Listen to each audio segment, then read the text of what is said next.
Hey, what's up? Welcome to DGenEd. That's degenerative education, meaning none of this is financial advice. Just me having fun, looking at charts and hanging out. So this is Ticker Request Live, something I try to do every Sunday at 9 p.m. Eastern. I just spend about an hour, maybe a little bit more, going over tickers that are requested. And so I do have a few in the chat already, one of them being Tesla. So I will go over that. Yeah, and then there are some other ones as well, as including Bitcoin. So I'll definitely do that. So that's from Chestad, Tesla, and Bitcoin, and so I should say, hey everybody. And it looks like Shout Entertainment saying greetings and happy holidays. So yeah, back to you. New Year's is coming up, so it's pretty exciting. I've been trying to not necessarily get. I've been trying to get some photos together just to go over like kind of like a thankful reflecting video. Some of the stuff from prior career and stuff. So maybe of interest to people, but maybe not.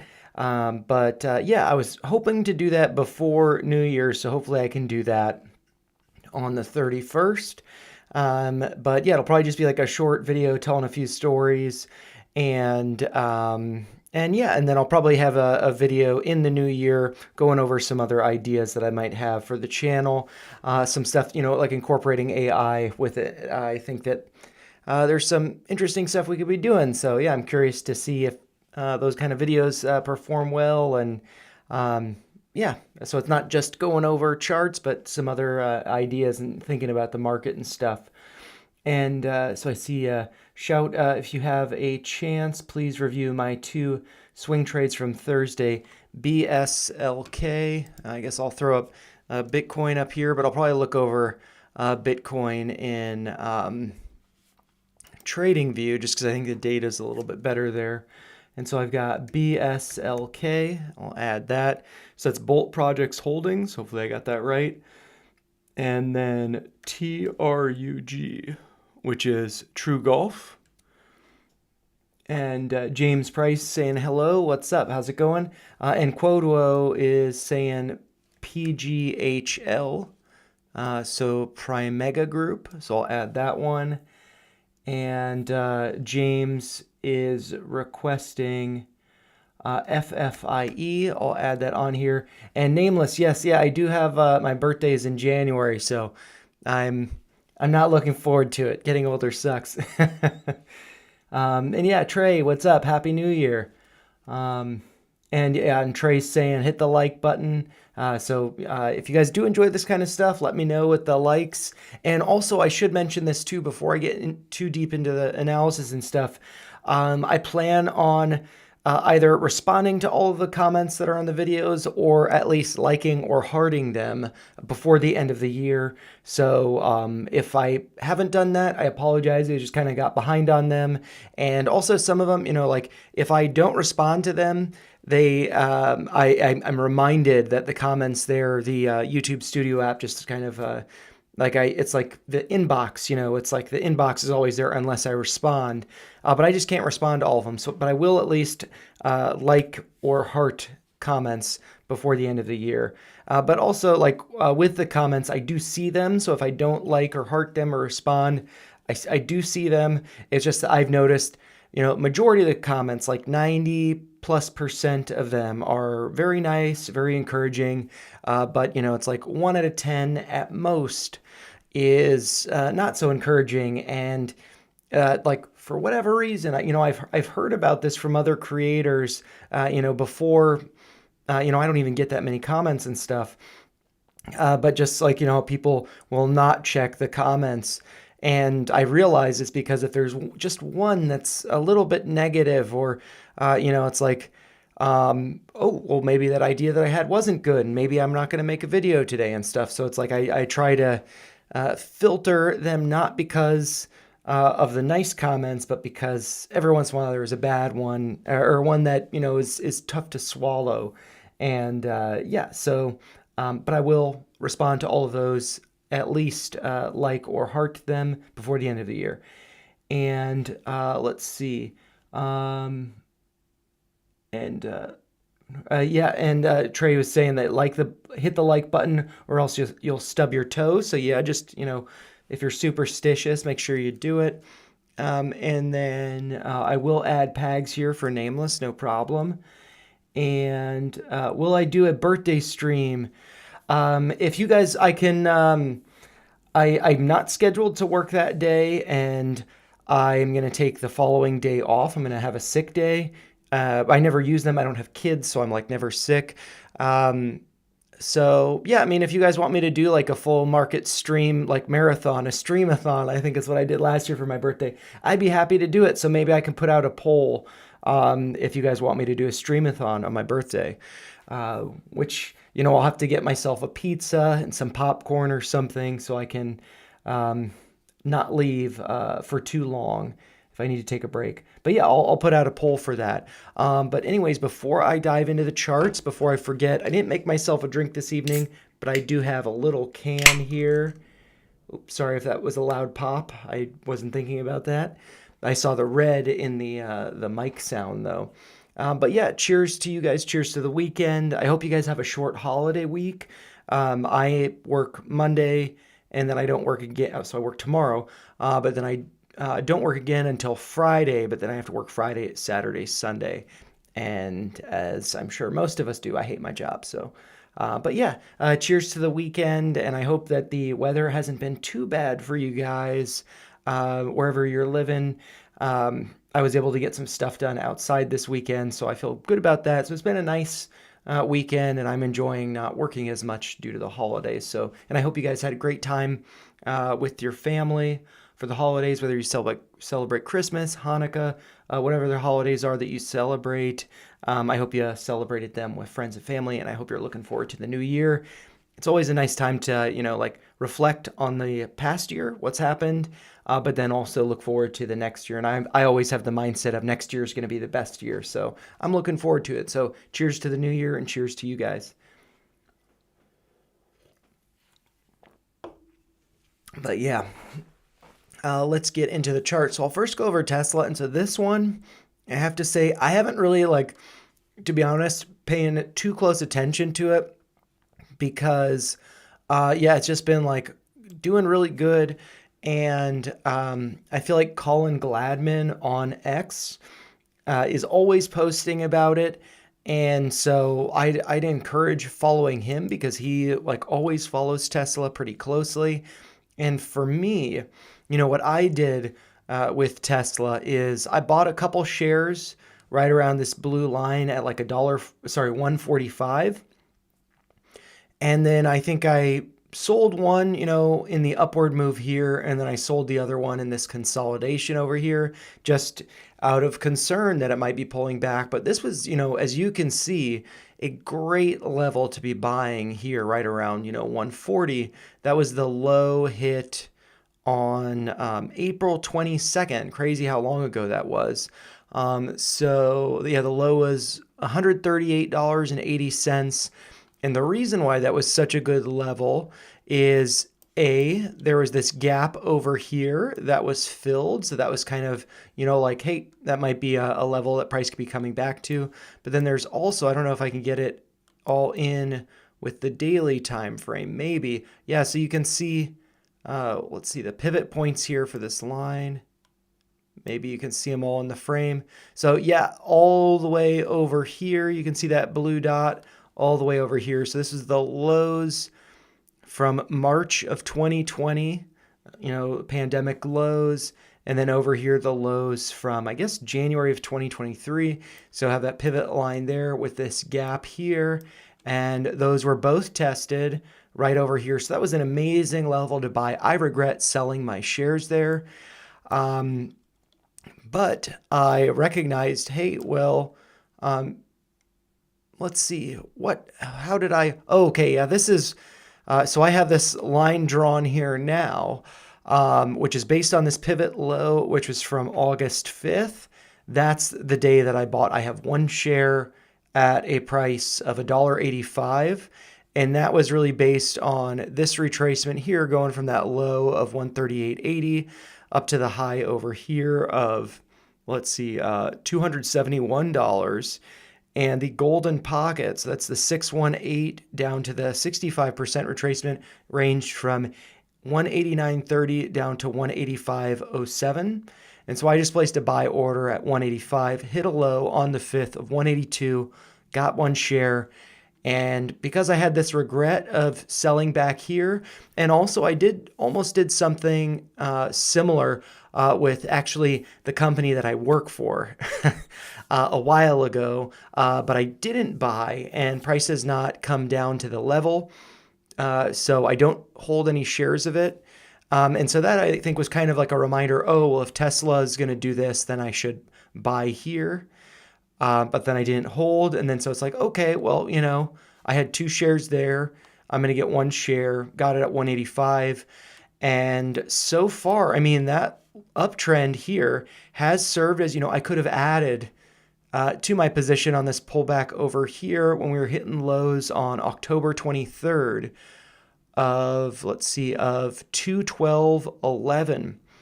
That's when we were testing this uptrend, but I didn't do that. And actually, yeah, bought this in August, so it seems like it was so many months ago. It's like time flies. But yeah, so that was a pretty good level to be dip buying at. There is, let's see, this gap here.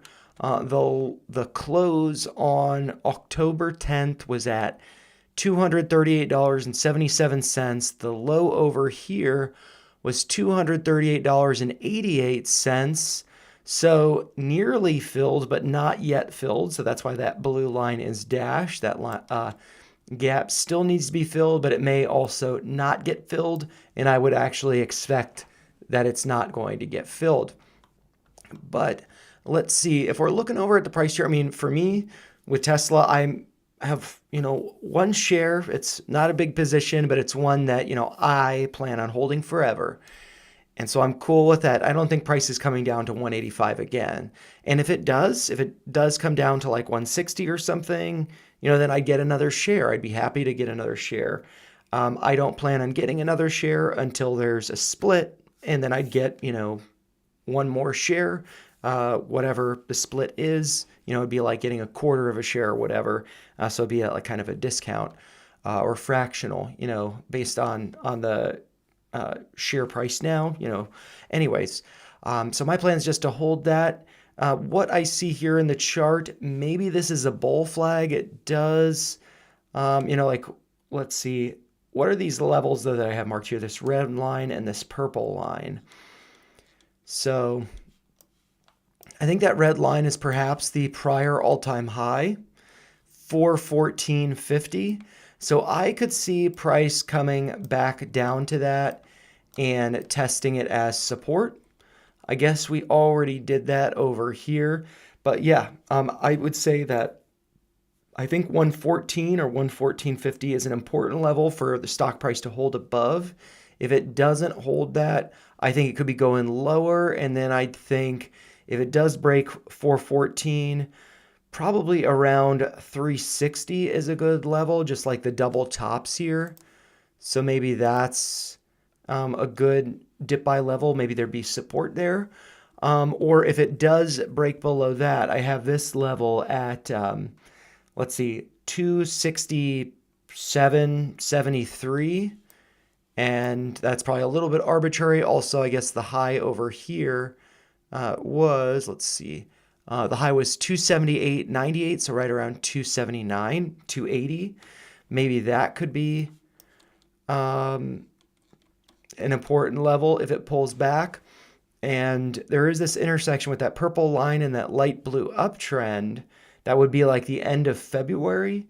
So if this really does start to break down, maybe like 280 down to 260 would be a nice dip buy level. I would think that it would find support at this light blue line.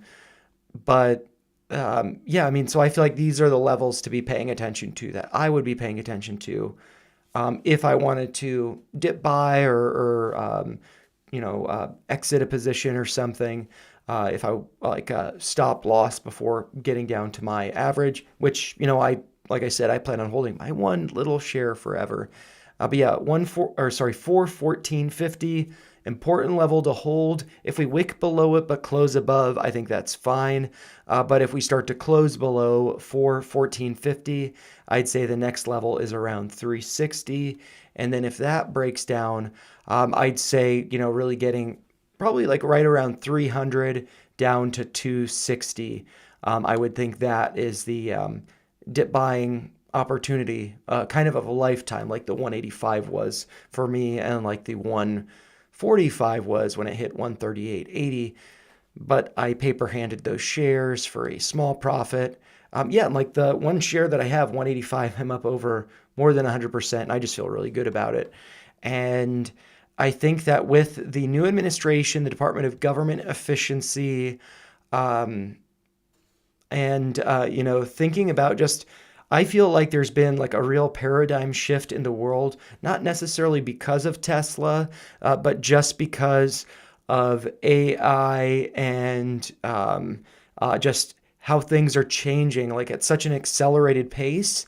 I actually kind of want to do a video, and you guys could let me know if you think this would be interesting, where I just basically chat with Grok and ask Grok about the future, and kind of like asking how likely it is that we're at the dawn of a new industrial revolution, or is it more likely that we're going to be heading into a new depression? So I feel like those are two very different pathways. With the 30s coming up, I think a lot of people are thinking about the depression, and also with the stock market at all-time highs. There are trend lines that go back in time that we could draw that would suggest we're going to be seeing a pretty big pullback. But at the same time, we can break above trend lines. And so I kind of wonder if there are enough things right now aligned to kind of trigger the next big, not like the .com bubble, or the .com, the introduction of the internet. I think that what we're seeing now is basically alignment of things like the internet, AI, automation, renewable energy, and computing power, all of that, Bitcoin. I think that the world is, all of those things are just kind of coming together, built upon the internet. And because of that foundation of the internet, I think that we're going to be just progressing, advancing in our technologies much faster. I think Tesla is going to play a pretty big role in that, with XAI, with X, Twitter, with Tesla specifically, considering Optimus and robo-taxis, and whether it's like the release of full self-driving or just further advancements in their like autopilot program. Also thinking about companies like Luminar. I just recently did a video on them. And, while Tesla doesn't rely on or use LiDAR, kind of like what I go over in the Luminar video that I just did, is we have this trend, this tendency to always be improving safety, adding more safety layers. We didn't replace the seatbelt with the airbag, we combined them. And so I think that with cameras, I think that we'll also be applying LiDAR, which I think an argument for it, against it now, is that it just takes too much computational power. But this is Moore's Law, which I just recently learned about this, which is as you advance technology, it, let's see, I'm just going to ask Grok what Moore's Law is so I don't butcher it. This is making my little thumbnail. So let's see. Okay, so asking Grok, what is Moore's Law? And I'd asked this before, and it's just like basically how technology just advances at an accelerated rate. And so the number of transistors on a microchip, or equivalently the processing power of computers, doubles approximately every 2 years, while the cost of production remains relatively constant, or I heard that it halves. So it's basically like it becomes like as this processing power doubles, the cost of it, either remains. So it's like you're able to do twice as much effectively for half the cost. Maybe that's what it is. So I'm not going to read all of this, but yeah, I just think that's interesting. And yeah, I think that we're kind of at this time. Oh, and I think, sorry for the big tangent, but I think this comes about from watching the All In podcast and learning about, and I also like with NVIDIA's like partnership with Tesla in, or maybe it's XAI, in how basically to have super fast artificial intelligence, you have to have all of these, whether it's transistors or chips, whatever. I'm not into that area, so I don't really know. But if you have, like, let's say, 10 of them, they all have to be like seamlessly connected to each other, and that's not a big deal. But as you scale that up, it gets harder and harder for them to just like seamlessly be integrated with each other, all of those chips or all of those transistors, whatever.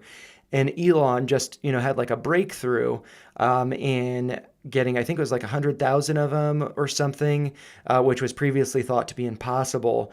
And he was able to do that based on going back to like first principles, just thinking about, the foundation and building up from it. And so I think that stuff's just going to be accelerating. So I think that overall Tesla is just like going to be an amazing performer. And I feel like that we are at the dawn of a new industrial revolution, not at the beginning of a bear market. I'd kind of been thinking about that over the past year, thinking that that's what was going to happen, but it's just like, no, don't fight the trend. And I think that with a reduction in regulation, the advancements that we're experiencing, whether that's with cars, automation and stuff, or just with the utility of AI, I think that we're going to see things go a lot higher. But so I feel like this is a bull flag and it's going to continue to go higher. But again, for 1450, don't want to be closing below that. And if we do 360, and if we close below 360, then I would say 300 down to 260 dip buy levels. 260 would be like a dip buy level of a lifetime. So hopefully that's helpful with Tesla. And let's see. And then Gari, I will. So I'm going to go over Bitcoin real quick because that was requested. And with that, I will also go over Gari Network because I'm going to do that in TradingView. So just pull that up over here. And I guess your festive recap awaits. You have been charting. Have you joined the Party Seer 2024 stats and make a wish? Let's celebrate. I don't know. I don't have a paid subscription to TradingView because I don't really use it too much. I do like it better than Webull, which is what I normally do my charting with. But yeah, I mean this is fine for me. So what I've drawn, I believe I just did this for myself, kind of like this parallel channel with the midline here. And we broke below the midline and we broke below the base of that trend line, or sorry, that channel, or that trend line there, broke below it and kind of got rejected from it and are fading lower. And actually, I'm going to pull up something on X. I think I liked it, so we'll see what I've been liking. And there was something down here that was, so this is from Peter Brandt. He is kind of a like funny guy the way that he posts, because I think he's an older gentleman, has done charting for a really long time, and he's just like not here for anybody's BS. And he just posted this. This is head and shoulders top pattern. It might complete and take price of Bitcoin down to 78,000.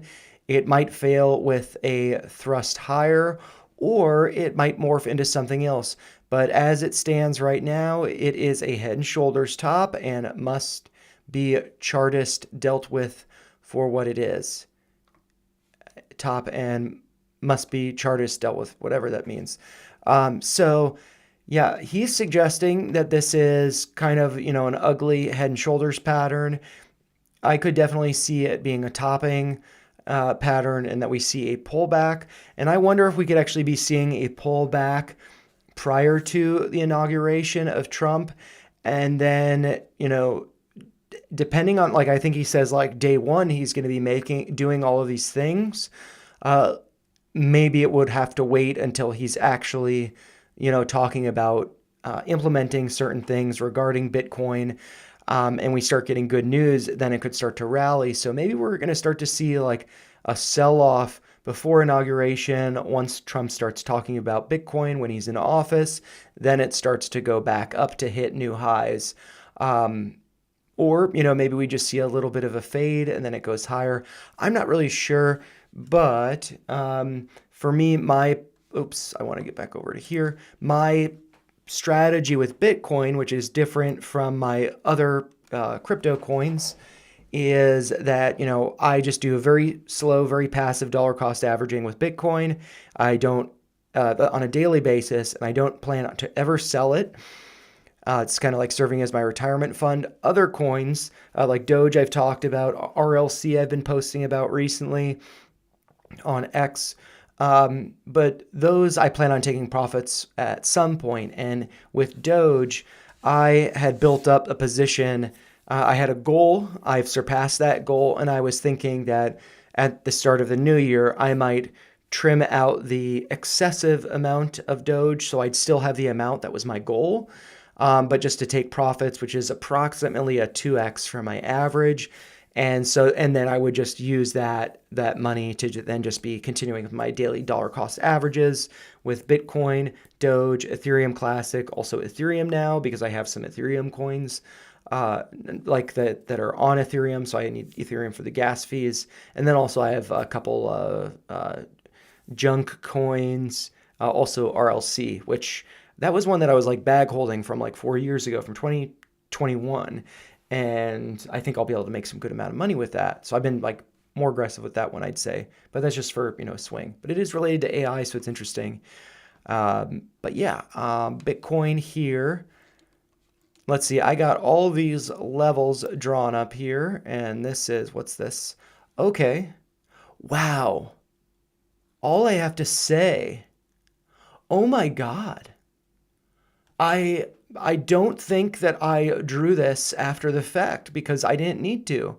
Look, we've got this, Fibonacci extension going from the lows over here, the lows of November 2022, up to the highs from March of 2024. And then we formed this bull flag, pulled back to the lows of August 2024. And then where do we go up to? Oh my gosh. The 100% extension. So, if you want to get, and this is also, I should note, this is on the regular scale. Let's look at this on the log scale. I've got all this stuff up here. So that's getting a little greedy. So, I guess that there's more utility looking at this on the regular axis, because that was just a 50% move to the upside. But maybe this is suggesting if we do get a pullback, maybe it's to like, is it Peter Brandt?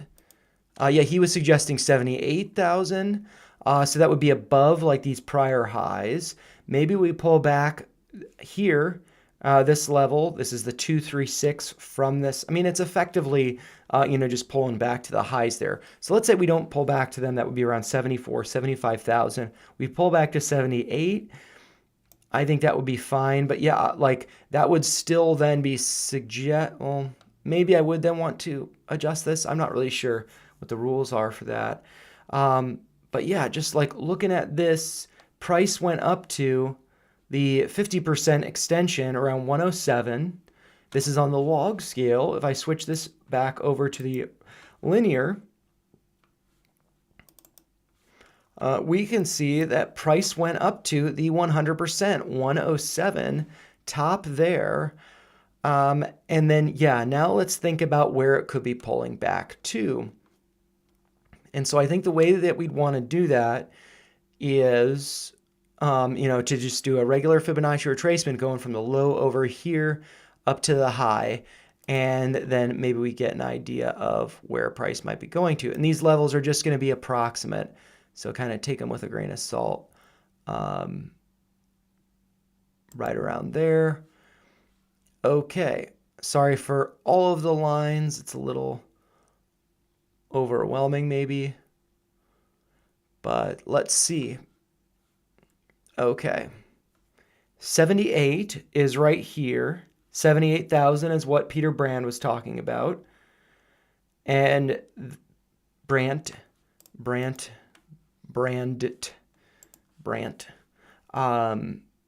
That would be a 50% retracement. So yeah, I mean, I think that there's a and also too, I think that there's so much of like psychological games going on with all of this stuff. If price were to come down to 78,000, I'm sure a lot of people would be like, oh, well, I'm going to wait for it to retest the highs from 2020, early 2024. But then it doesn't. It only comes down to 78,000 or 79,000.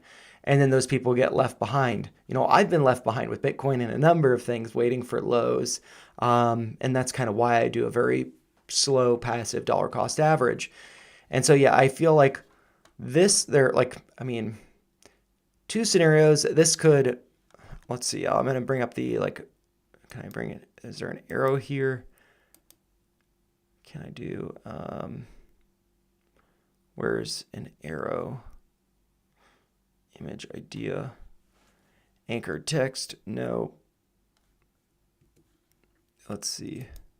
It's like text, emojis. I don't want emojis. I want like an arrow.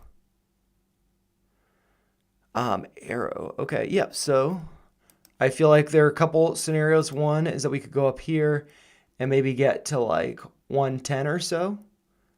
Maybe 112. Maybe here. I don't know. This is, very, very loose. Or, we could come down like that. And then from there, go higher. Yeah, so these are some scenarios. Like if it was to break down, I would say 79, let's say 80 to 78. But if it doesn't break down, I think it could be going to 110. I think it'd be great to see it at 110 by the end of the year, but that's probably not happening. Yeah, but also, I mean, I've seen a lot of posts about like we're getting into like alt season, and with that, like Bitcoin would also move. It just wouldn't be as dominant. But yeah, so I feel like 78, like what Peter Brandt is saying, makes sense with this retracement being on the linear scale. If I adjust this to log, we could then see that retracement would be down to the 382 rather than the 50%, which would be at like 73. So yeah, I mean, something to consider there. So hopefully that's helpful. And yes, Benjamin, I will add Blink. I'm just going to go over Gari network and then kind of go over the stocks in the order that they were requested. And so let's see, Gari, USD, pull this up. And yeah, so I think, yeah, and one of the things, I've been, I hold, let's see, RLC, which is like iExec. It's like an AI cryptocurrency that I was just holding the bag from 2021. And yeah, I recently, saw a rally, I believe yesterday with it. And this is Sunday's candle because this is GMT. So we're on the 30th already here. But yeah, so I kind of like saw a rally, I guess, over the past like 24 hours. And Gari seems like it did as well. And that, I have not looked at this since the last time you requested it. And I had this trend line drawn there. For some reason, kind of magic. And this is on, I should note, the logarithmic scale. If I switch it over to regular, that line was not there. So let's look at it on the log scale. And oh, that is the midpoint from this channel. And so yeah, moved up right to that point. And I mean, I guess like these are still kind of like the scenarios that I would think would happen. And kind of similar to what I did with Bitcoin, but I did that on the linear scale. But I do feel like Gari could be pulling back to like 0.94 cents, the yellow line. And that would be like sweeping the lows over here. So shaking out people that are leveraged over long, whatnot. But yeah, I can do a Fibonacci from just, oops, that's not right. Fibonacci right here. Just get that cursor lined up to that. Just being approximate. And it does look like the golden pocket lines up very nicely. That 65% retracement, it's a yellow line, so it matches in color and on the level with the yellow line that I had drawn there. So that's actually kind of cool. You can see, it's, they just happen to be perfect there. And so that's around 0.94 cents. The 618 is at 0.98 cents. But this is on the log scale, but that would be, a greater than 50% retracement like what we were seeing with Bitcoin. But actually Bitcoin would be on the log scale, a 382, I believe. So let's switch this over to regular and see how that compares. So the 786 on linear would be right around 0.97 cents. So yeah, if this does start to break down, like if Bitcoin starts to break down, maybe the alts will follow. And so this could be coming down to like, let's just say 1 cent. And, with it currently trading around 1.43 cents, yeah, it does look like it's kind of testing these levels to the upside. And it does look like on the log scale, like it got rejected from this downtrending channel. So not surprising that there's resistance there. But, I feel like for me, like I was talking about, so all of my altcoins, some of them I'm up in, some of them I'm not. The ones I'm not up in, I'm going to be like adding more aggressively to. The ones that I am up in, I'm for the most part not going to be trimming, but I will trim, like I said, Doge, just, the remainder of whatever went beyond my goal for the year. I'll probably take profits on that in the start of the new year just to like avoid taxes on profits. It's not a huge amount of money. It's but just to trim my position back a little bit, just to manage the risk, and then I'm not adding money into my account. I've just got that those profits there sitting there for my daily DCAs. And my thesis is that if we see a pullback, whether that's with alts, whether that's with Bitcoin, I feel like the end of 2025, we're going to be seeing things at new all-time highs. So I'm bullish throughout for the end of 2025, but between now and then, I don't know what's going to happen. And so I think it's good to prepare for the worst. And in the past, I have gone too heavy in cryptos, variety of them. And now I feel very comfortable in my positions because I either built them when prices were low, so I'm chilling, or they're small enough that I'm not emotional with them. And so I think that's the way to go. Like if they go down for a year, it's not make or break. If they go to the moon, I'm going to take some profits and I'll be a little more comfortable. But yeah, so hopefully that's helpful with Gari. And I'm going to come back to the list over here. And so I've done Tesla, so I'm going to remove that. I'm going to add BLNK so I don't forget it. And I will be removing them as I go over them. But I'm just going to try to do these in order that they were received. So I did Tesla and Bitcoin. And so I've got BSLK and TRUG, which I'm not familiar with those. But we can look at them. BSLK. So this is one, this is like the kind of like chart pattern I tend to avoid unless I like know a lot about the company and I just feel really good about it. 50 cents. And also because I like to look at options. Let's see, does this even have options? No options. So yeah, this is not one that I'd want to trade because I really feel like looking at options data, whether or not trading options, just adds, it's like, oh, I found one support level.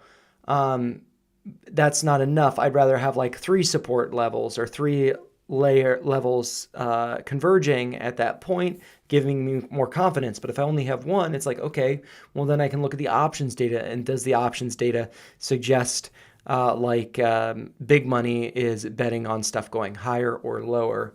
And you can't do that with BSLK, which is Bolt Projects Holdings.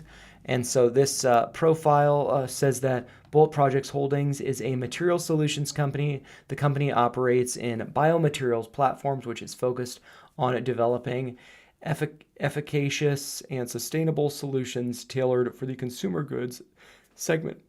Excuse me. And so I'm not going to read any more of that. Just I don't want to take up too much time because I do have work early in the morning, so I can't be up too late. But yeah, just looking at the chart, thinking about it.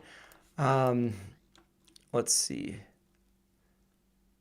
So yeah, I mean, let's just kind of get an idea. So here, from the low to the high, it went up 334%.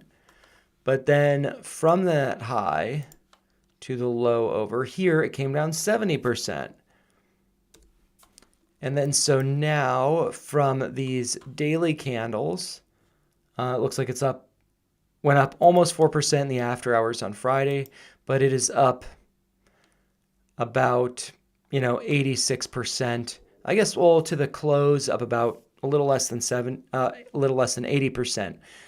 So I feel like if one is wanting to get in here, I think it's very risky because it's already up a bunch, and as it's moved up higher in the past, it's pulled back a lot. But this was a gap up and a big red candle, so this looks a lot healthier than what was over here. Also, I removed like the lines for the MACD just because, so the MACD and the signal, just because I post screenshots, and maybe I could just do that with Grok to see what Grok has to say about this. And Grok would always get the lines confused. And so at the histogram, Grok can interpret that fine with that being said, over here, big red, massive sell, even with all of this green, it couldn't, it just continued to bleed. But then over here, there's this little hump, and it takes off, and then it pulls back to red, and then now it's just flipped green. So this could be going on a nice run, and I would say that levels to the upside that kind of, I guess I would be a little bit concerned about or cautious of. I would just say like the closing price. Yeah, the closing price from this date, 71 cents. And the reason for that is, it just couldn't hold price above that level. So that just makes me think that there aren't enough buyers to hold the price up here. So I would think that if it gets up to that level, it would probably have a hard time going much higher. And let's see.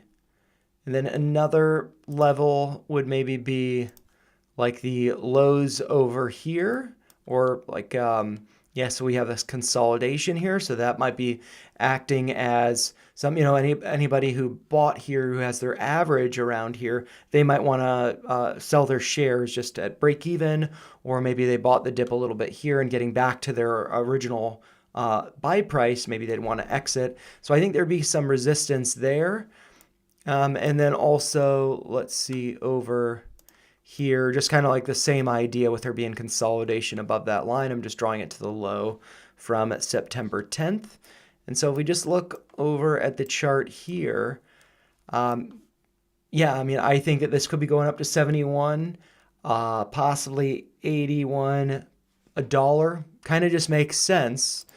This high over here was 98.38 cents, so just below $1. And then that other level at the top that I drew is at 107. And so I think that this could be going from closing price up potentially 35%, maybe 55, maybe 88, and then maybe over 100. But, as it gets to these levels, it gets more and more risky. But this move to the upside does seem a lot healthier than this big gap up here. And we can also kind of maybe consider that gap does look like it was filled. So the closing price on November 27th was 29.6 cents. Well, the closing price, 29.6. So I got that lined up there. Gonna lock that in place. Actually, that got filled, I believe. So I'm gonna leave that a solid line, but make it a little bit thicker and blue. And so, yeah, that gap got filled. So I think that's actually like a really healthy move. And with the MACD flipping green, I think this looks pretty good. But with it being up, what did I say, like 80% from the lows over here. Yeah, that just means it's a lot riskier. So good to be cautious. And also, it's a holiday week and the start of the new year, so there might be some like profit taking or tax loss harvesting or something like that. Some maybe wonky behavior before the end of the year. But let's take a screenshot of this and see what Grok has to say. I'm going to leave my analysis off of it. And I think that this is kind of, a good time frame for Grok to be considering. And and also too, like what we see here, lower highs in the stock price. We still have lower highs in the RSI. And so that's, there's no divergence there yet. But as price goes higher and the RSI goes higher, maybe there would be some divergence if this RSI gets above, let's see, the high over here for the RSI was 66.10, not even in the overbought territory, which is above 70. But at 66.10, if RSI starts to get into 70s and price over here is lower than here, that I think is hidden bearish divergence. Bearish divergence would be higher highs in the stock price, but lower highs in the RSI. So the opposite would be hidden bearish divergence. And so that could be suggesting a top. But this green candle here, it does seem like it's potentially looking good. But yeah, I'm just going to take a screenshot of this. And I'm not going to include any of the info up here. And we can see what Grok has to say about it. And I'm going to include the MACD, the RSI, and the volume because Grok has asked for volume. And I had previously sent him some stuff, just the candles, and he wanted volume. So I'm just going to take this screenshot, and I'm going to copy it to my clipboard. And then I'm going to go over to Grok and just see what Grok has to say about it. And Grok, I believe, is free for everybody now. I do pay for premium. I did get the annual subscription for the Black Friday holiday sale. And also, if you don't have premium on X and you use an iPhone, get it on a desktop or on your computer, because I think it was like $69 for the year on my phone, but it was like, and that's USD, it was like $54 getting it on my desktop. And I still have the same functionality on my phone. It's just that getting it on my phone is effectively through the App Store, which Apple has like a tax on it. But using it on the desktop, that's just using the web browser, not an app. And so Apple doesn't have the tax on it. So it's kind of a little hack for you guys if you're curious to get X Premium. And so here I just posted the image, and I'm just going to say analyze the... actually, no, I'm not going to say analyze the chart. I'll say bearish... I'll say analyze the chart. Bearish or bullish. See what Grok has to say. Based on the chart provided for BSLK on the one-day time frame, here's my analysis. Price action has been trading downward with a series of lower highs and lower lows, which typically indicates a bearish trend. However, there is a recent green candle at the end, which shows some buying interest, suggesting a potential reversal or at least a pause in the downtrend. Considering the MACD, the line is below the signal line, which is generally a bearish signal. And so this is where, like, I don't even know how Grok gets this, because, it's just, I just have the histogram data there. So the histogram is also negative. No, it's not. It flipped green. Let's see, the image that I included, the histogram is green. So I don't know what he's talking about there, but it was negative here and it flipped green, suggesting that momentum might be weakening. However, it does look like it just flipped, so I would counter that. RSI, the RSI is at 58, which is in the middle range, not indicating overbought or oversold conditions, which suggests there isn't extreme momentum in either direction at the moment. Grok, come on, man. There is momentum to the upside there. Volume, there was a spike in volume recently, which coincides with the green candle. This could indicate that there was significant buying interest at this point, which might be a bullish sign if it continues. Based on the overall trend, the chart currently suggests a bearish outlook due to the consistent downtrend movement in price. However, the recent green candle with increased volume could indicate that there might be some bullish pressure building up, suggesting a potential shift or at least a consolidation phase. Keep an eye on subsequent price action and volume to confirm if this trend might be reversing. If you have any specific questions or need further analysis, feel free to ask. I'm going to say, are you kidding? The histogram just flipped positive with volume. Oops, with volume. So wouldn't that suggest that a bullish reversal is just beginning? Let's see what Grok has to say about that. You're right, and I apologize for my confusion in the analysis. Looking at the chart again, the MACD histogram has indeed just flipped positive, which, when combined with the increase in volume, suggests that a bullish reversal might be beginning. The positive flip in the MACD histogram, especially with increased volume, is often interpreted as a sign of increasing bullish momentum. This aligns with information from the web, which suggests that a positive MACD histogram indicates recent increases in upward momentum, especially when accompanied by increased volume, pointing towards a potential bullish reversal in BSLK stock. So yes, based on the latest data on the chart, it does suggest a bullish reversal could indeed be starting. Thank you for pointing that out. And then I'm just going to end this with a joke. Does that mean this is a YOLO for you? Ha, not quite a YOLO for me, but I'm definitely intrigued by the bullish signals on the chart. Given the recent positive flip in the MACD histogram, which increased volume, it's an interesting time for BSLK. Remember though, even with these signals, investing always carries risks, so it's not about YOLOing, but making informed decision. What's your take on it? What's my take on it?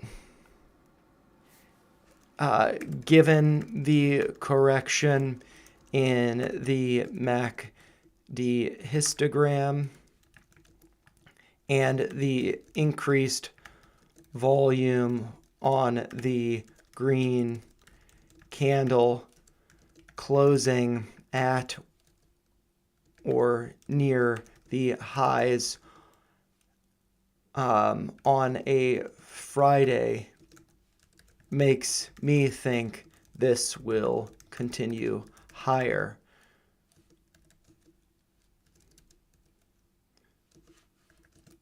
I'm telling Elon, you told me to YOLO. Ha! Tell Elon I said to proceed with caution. While the chart does show promising signs with the correction in MACD histogram and increased volume on the green candle, especially closing near the highs on a Friday, it's not quite a YOLO situation. Remember, even with bullish signals, it's always wise to consider the broader market context, your risk tolerance, and to have a strategy in place. But yes, it does look like BSLK might continue higher based on the indicators. What's your next move? Personally, I'm not partaking. No worries at all. It's always wise to stay within your comfort zone when it comes to investments. If you have any other questions, oh, and I guess I'm just going to say, by the way, what is the definition of a YOLO according to Wall Street Bets? According to Wall Street Bets, YOLO stands for you only live once. In the context of investing, particularly on Wall Street Bets, it refers to making a high-risk, often speculative investment with a significant portion of one's capital, betting on a big payoff. It's essentially about taking a gamble in hopes of a large return, often ignoring traditional investment advice about risk management. It's a term that embodies the high-stakes, high-reward mentality prevalent in the community. Remember, while YOLO might be fun to talk about, it's generally not recommended for serious investment strategies due to the high risk involved. Of course, but does Wall Street Bets assign a minimum dollar amount to a YOLO? I think it should be $10,000.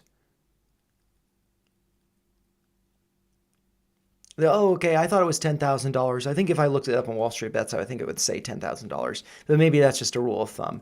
Anyways, Grok's a useful tool.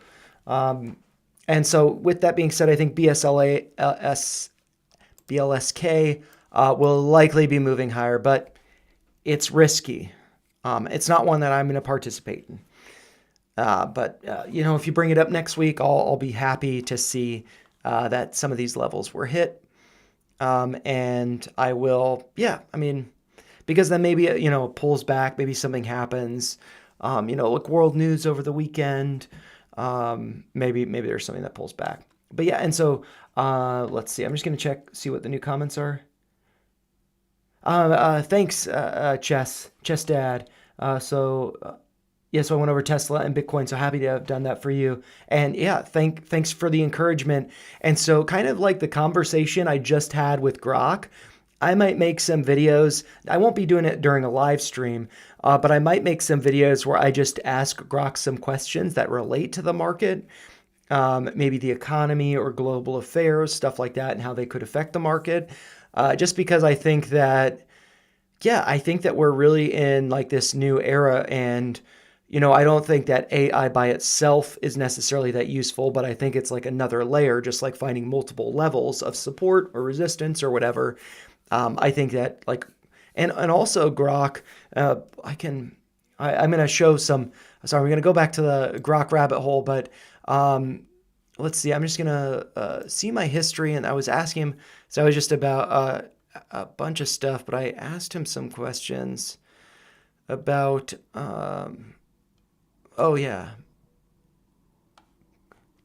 so Moore's law, transistors double, costs halve biennially.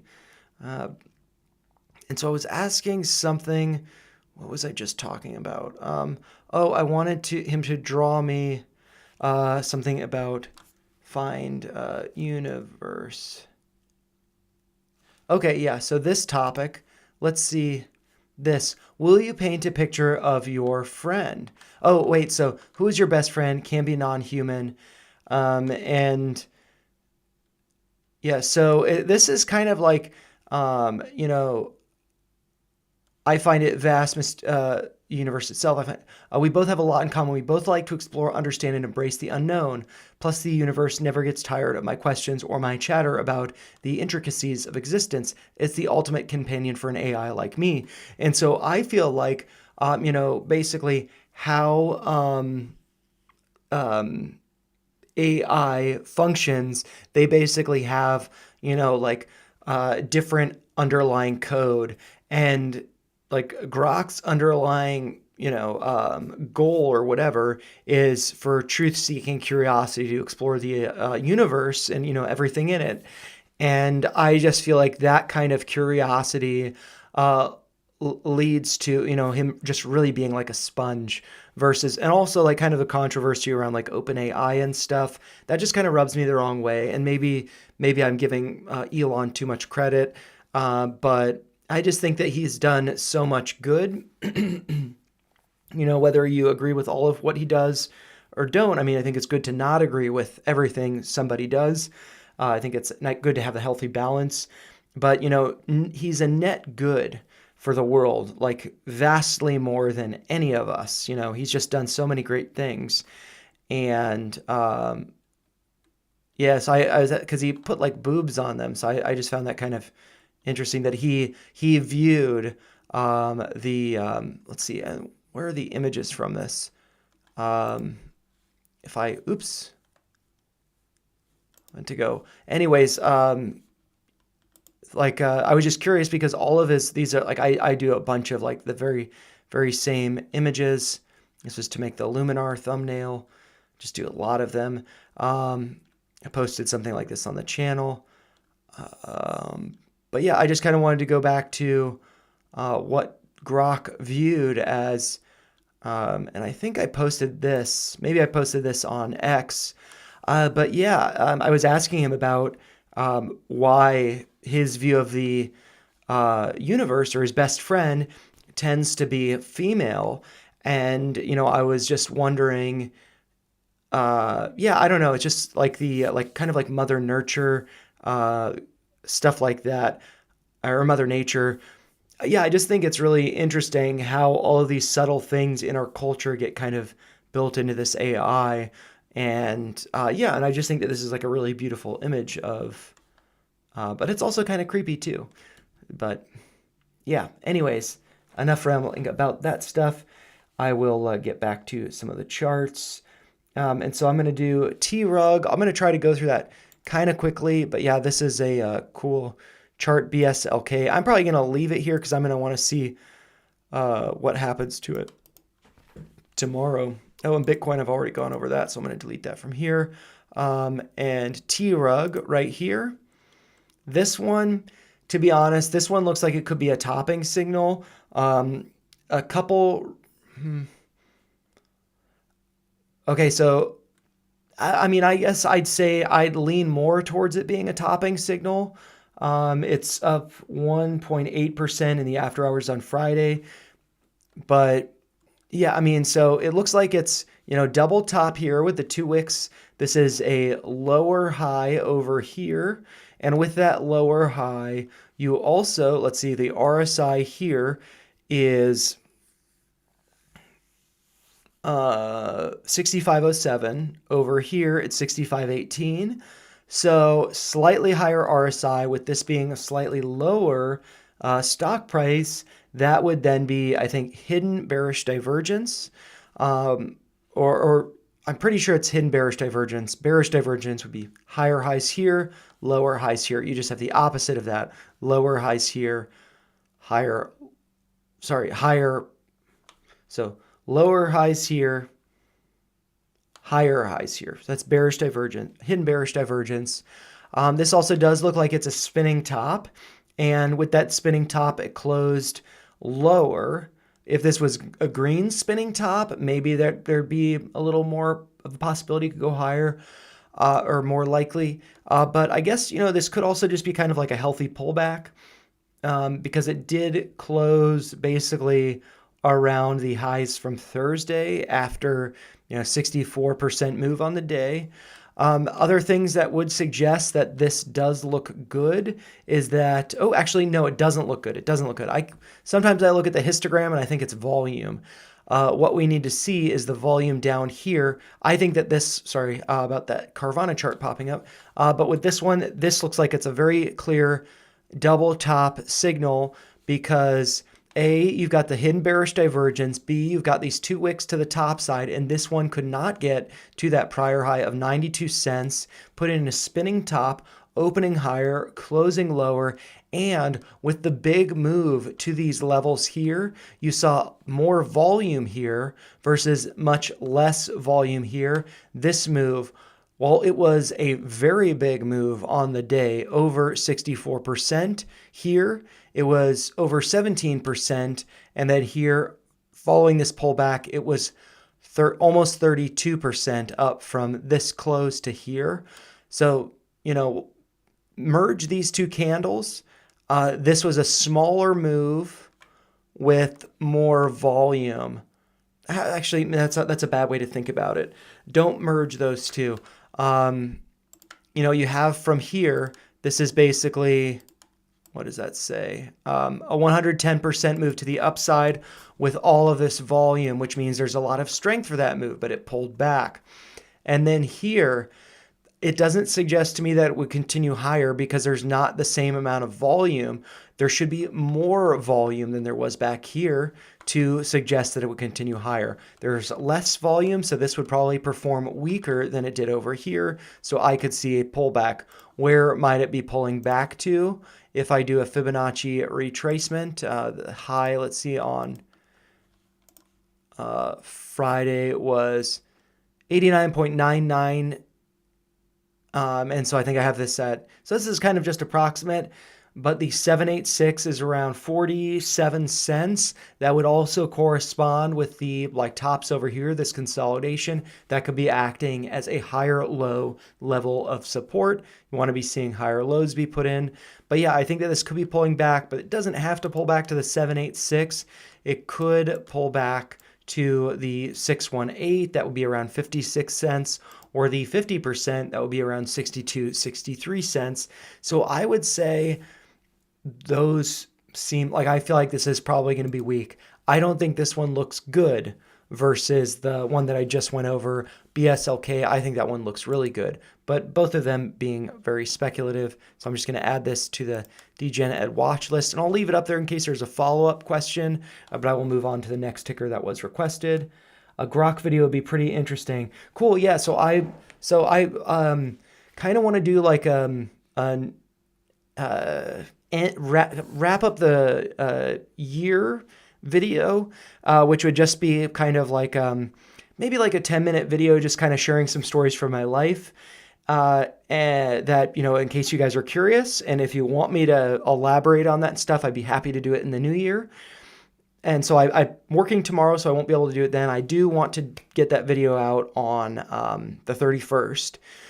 So I probably won't have any more stock videos until the new year.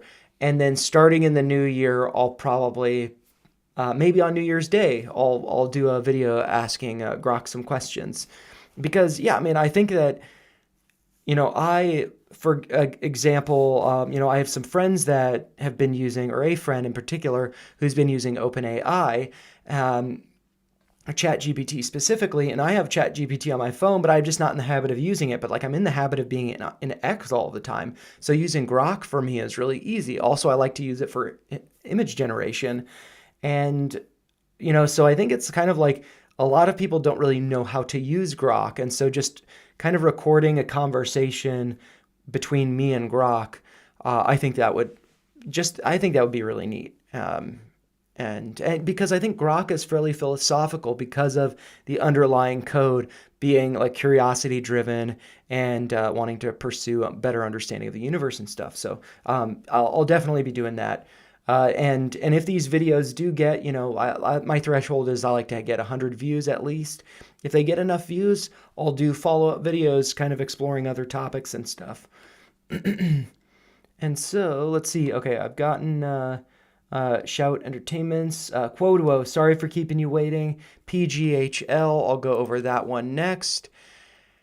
And so this, yeah, I mean, this big wick to the upside doesn't look super good, but it does have higher volume, increasing volume. So it does look actually, taking a step back. It's all about perspective. I mean, that is some good volume, but I would think that this, you know, the volume's increasing, so I think that's a good sign. MACD just flipped green. So I think that this looks good, but I think that it might be getting near a pullback. After hours, it didn't change at all. So I'm not missing anything looking at the daily time frame like this. And so kind of like what I just did with TRUG, I just do Fibonacci retracement here and see like, are there, excuse me, are there some levels that make sense that might be pulling back to. And so, yeah, I mean, it closed up here, 158. I feel like it could be pulling back to at least 144. And that would have, let's see. Yeah, like getting down to, I mean, maybe at 135, that's the 618.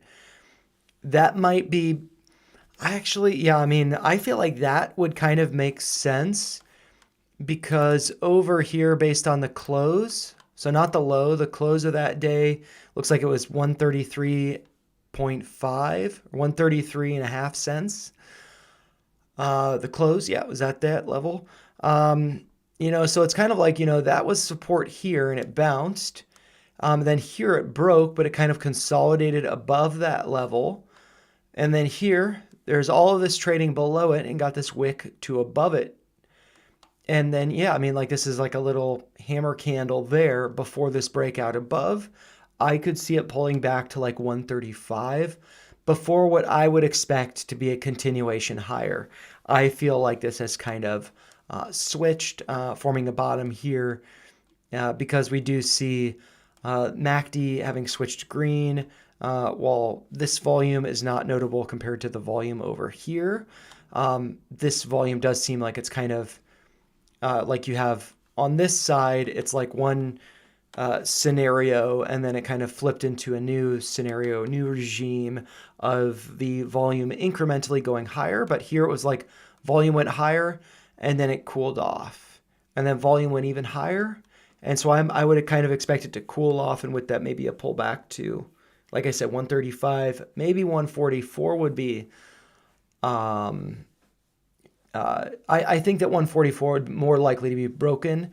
But if one wanted to like average into this or something, maybe 144 is a good level for like quarter of position, then 2/4 of position at 135.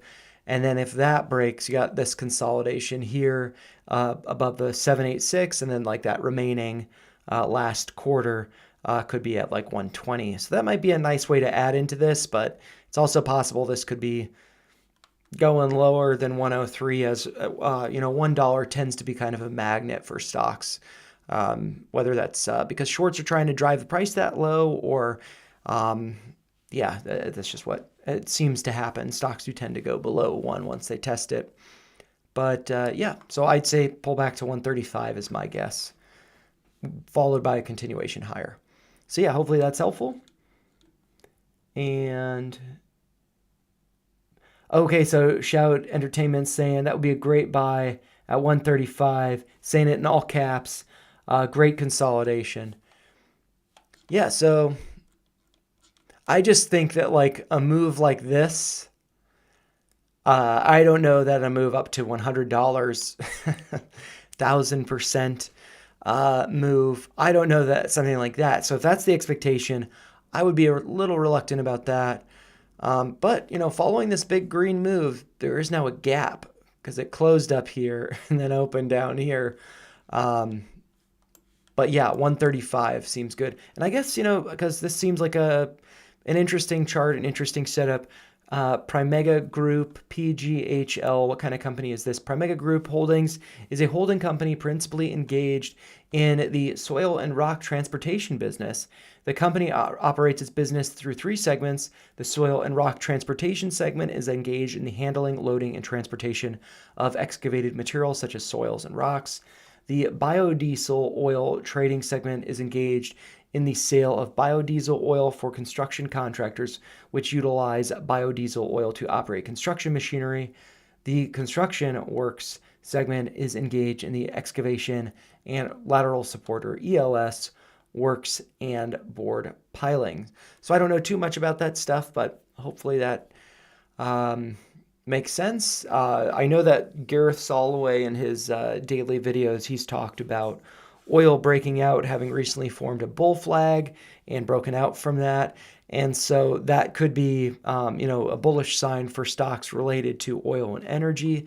And so that could be maybe part of the reason why this has been looking good the past couple weeks. But, following a little bit of a pullback, I think that could be, a very good dip buy. But, like all of these, speculative, so good to manage risk, trade with caution, all of that stuff. Yeah, so just going to add it to the DGen Ed list, and I will go on to the next ticker, which is going to be FFIE from James Price. And so this one, I have to say, very speculative, as this, we all know about this one, how it moved up really high here. Something that I find interesting about, this was over here. Yes. This is a baby move. That was nothing. So this was in May. And what else moved in May? I don't know if this is a meme stock, technically. It's not an OG meme stock, but maybe it's a 2024 meme stock.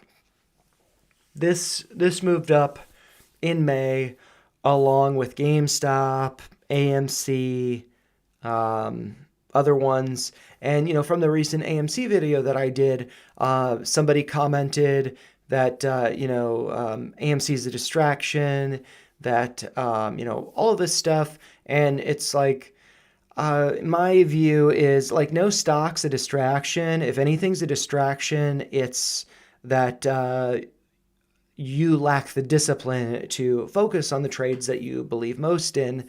And if you get spread too thin, it's not because there's a distraction, it's because you're not disciplined. And I don't think AMC is a distraction from GameStop. I don't think, vice versa. I don't think Unity Software is a distraction from GameStop. I also saw that on X. Because it's a stock market. It's not a stock. You can't just choose one. If you could only choose one, then yes, other stocks would be distractions. But you can hold multiple. And I think the mindset of that one is a distraction, whatever it is. It's a distraction from this purist. I'm a GameStop purist or whatever stock purist. All these other stocks are distractions. You're really just like limiting yourself, and also you're limiting your risk management too, because maybe you're wrong, always a possibility. And it's good to diversify. And so with that diversification, maybe let's say you believe long-term hold in whether it's GameStop, AMC, FFIE, or Unity Software, whatever it is. But maybe like, let's say my biggest position is AMC. So let's say I'm, long-term AMC, but I see these other ones moving and it's like, well, I'm invested as much as I can be, or I don't want to be super aggressive, putting all of my capital further into AMC. But I see these other stocks that are interesting. Maybe I'll put a little bit into them and then I could take profits and then I could roll those profits into AMC or take them out of my account or, whatever. And so I think that it's good to have the mindset of none of this is a distraction. It's a stock market, it's a marketplace, and all of these stocks are for sale. And you should partake in the ones that you're interested in, but you should also recognize that when you get spread so thin, you expose yourself to more risk. So it's kind of like you got to find the nice balance of, not just holding one so you're not vulnerable to it, but not holding so many that you can't focus on the ones that are really important. And so I've kind of managed that with my options videos. I try to close my week with only 20 positions in my portfolio, whether that's options or stock. I ended last week with 22 positions, which is a rule breaker for me. But that's partly because not only did I get a call on Unity, I also got a couple shares, so very small position. Also, some of the options contracts I think I'll be getting out of very soon. And also one of those positions is my one Tesla share, which I never plan on selling, so it doesn't really count. But with that risk management, I've also recognized, okay, well, with some of the calls that I'm in the green on, I should place stop losses above my averages. So I'm at least not going to be if I do hold the bag on a portion of my position, I at least sell some in the green so that I can buy back if it goes in the red at a discount, So good to manage risk, don't be a purist. But anyways, sorry for the big tangent, but FFIE got this big move in May along with the other meme stocks, and this has just faded. And yeah, more recently, I don't know if any of these levels are going to be important, so I'm just going to clear them off just so it's not cluttered. Because that was kind of a small move that, this was a reverse split over here, 1 for 40. And then following that, it's really just been kind of flat. This kind of looks to me like this is actually worse than the AMC chart. I was going to say it looks like the AMC chart because it hasn't performed as well as like GameStop, for example. But this hasn't even performed as well as AMC because over here you have the lows, but actually we hit a lower low over here at 99.3 cents. It highlights the lowest price as well as the highest price, 156 up here. And so this definitely bled a lot, but this does seem like, it has shifted to the upside. After hours went up 13%. So maybe I want to switch over to the 4-hour or maybe the 1-hour, give us a little bit more. Let's see. Yeah, so from this, I don't typically look at stuff on the 1-hour time frame, but maybe I can just do a Fibonacci retracement. If this is going to be cooling off, which I think it might be, like AMC looks a little weak, and I think could be breaking below 4. GameStop, I think, is looking really strong, but is also kind of, it closed above a prior high, so I think that GameStop looks really good, but I think it could be faking us out. I think it could be psyching us out a little bit, and there could be a little bit of a pullback just because if everybody's super bullish, the market's going to do something different than what we expect. And so I feel like there could be a little bit of a pullback before, big moves higher. And just from this retracement, going from that low of 99.3 cents up to the high that was hit in the after hours, which was $2.20, we see these three levels again, the 786, 618, and 50% retracement. And that 50% retracement at 160 lines up pretty beautifully with the, let's see, this was the pre-market high from, let's see, December. I was like March, February, I was trying to figure out what month we're in. The December 23rd pre-market high of let's see, the high was 159. This level's 159.7. So that's kind of intriguing to me. So, maybe this goes higher, but maybe it's just chasing it at this point. Maybe it pulls back. And if like I feel like GameStop is like the leader of the memes. And I think maybe it was in a comment or maybe it was on X. No, it was on X. I went over it in the video. Side bitch. AMC's the side bitch. But, it's like, GameStop is like Batman. And, AMC would then be like Robin. FFIE and these other stocks, they might be like Commissioner Gordon. So they're like good guys, but they're not superheroes. Or maybe, I don't know, but they could also be like Bruce Wayne's dad. I forget what his first name is. Got shot in the alley. So, so I think that something like FFIE, very risky, so good to be cautious about that. But looking at this on the daily time frame, we see that 50%, and that 50% also would correspond with like retesting the highs over here. So like around 160, I think that could be a nice dip buy level if one needed to get into this.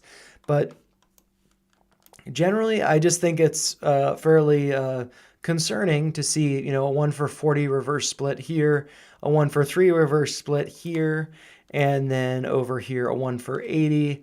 And going back, let's see, 2 years in time, so around here, price was, in the thousands of dollars. And so I believe maybe it was Quodwo, I forget who said this, but if you go back 2 years and there were reverse splits and the stock price is above $1,000 a share, there are too many reverse splits. They're diluting it into oblivion.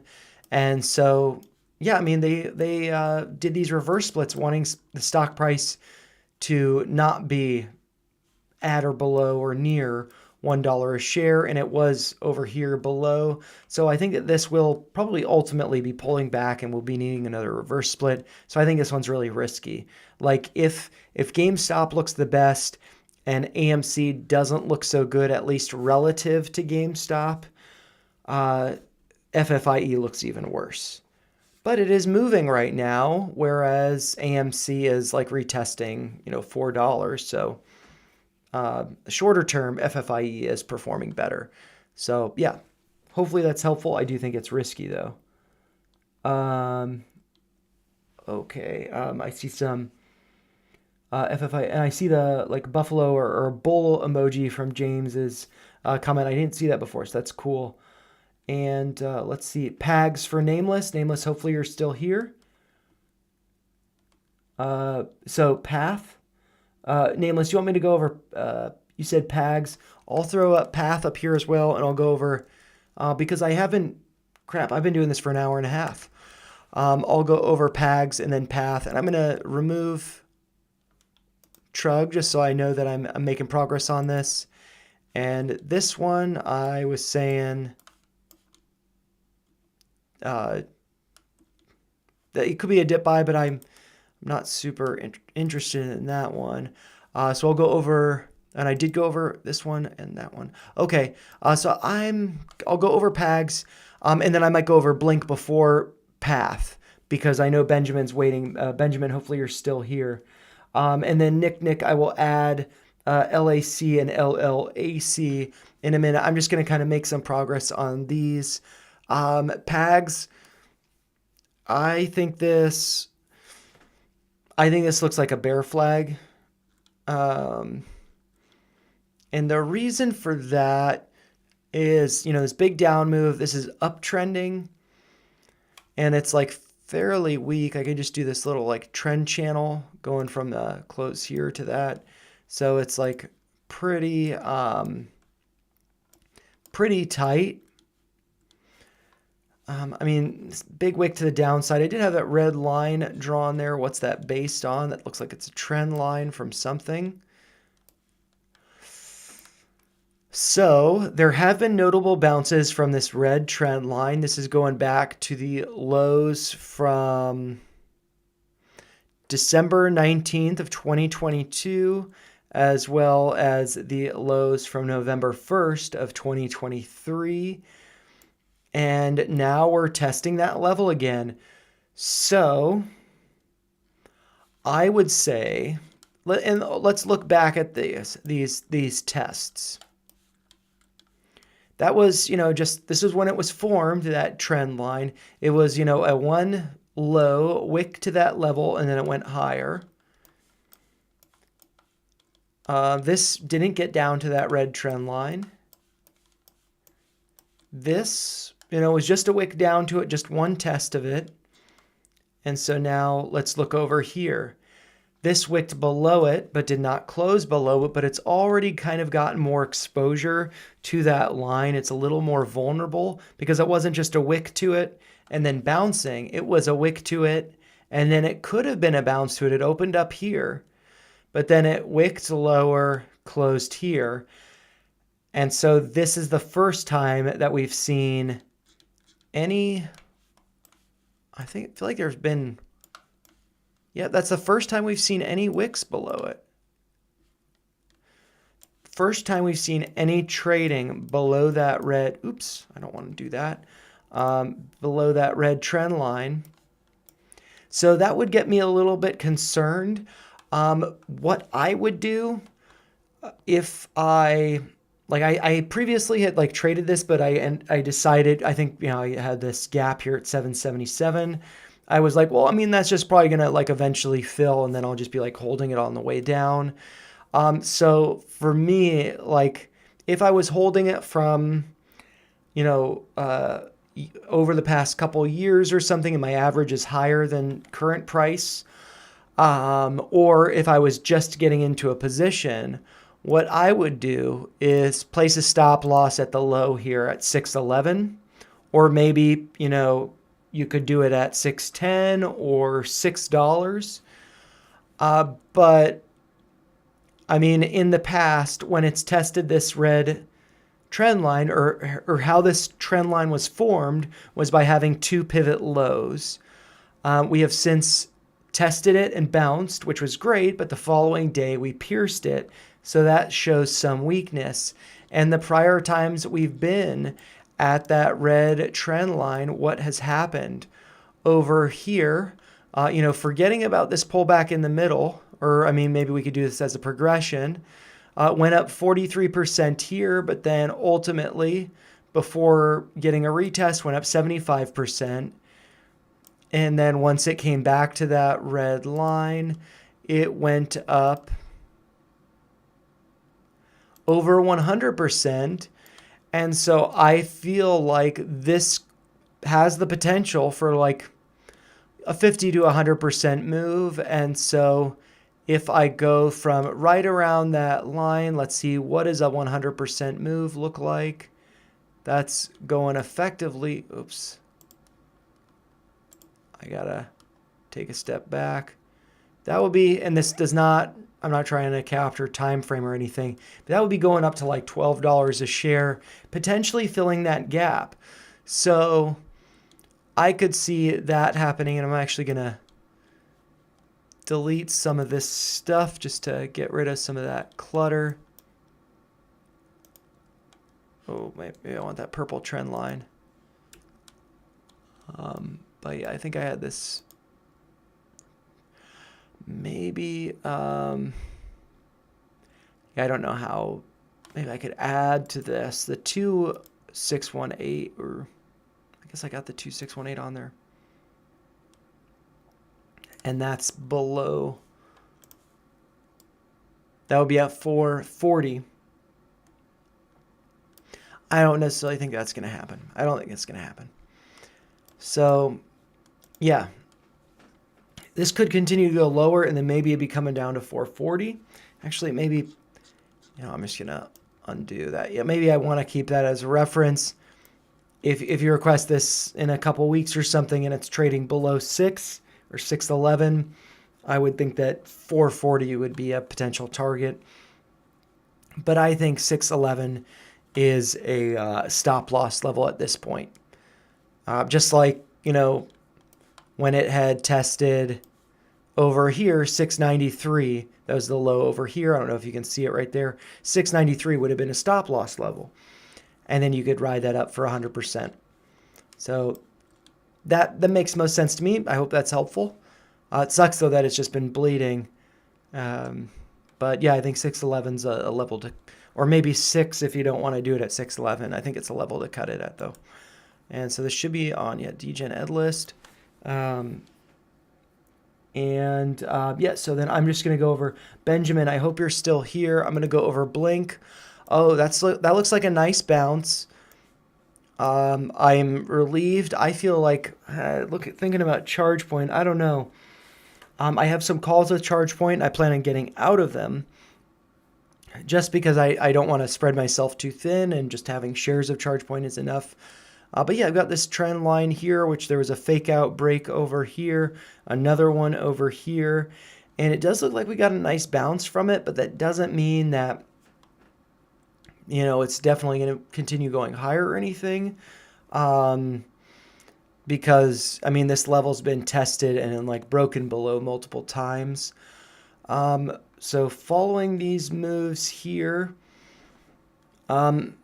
this volume, so you can just think of it as the volume, from this point, when it was forming that bottom, volume picked up, moved up higher.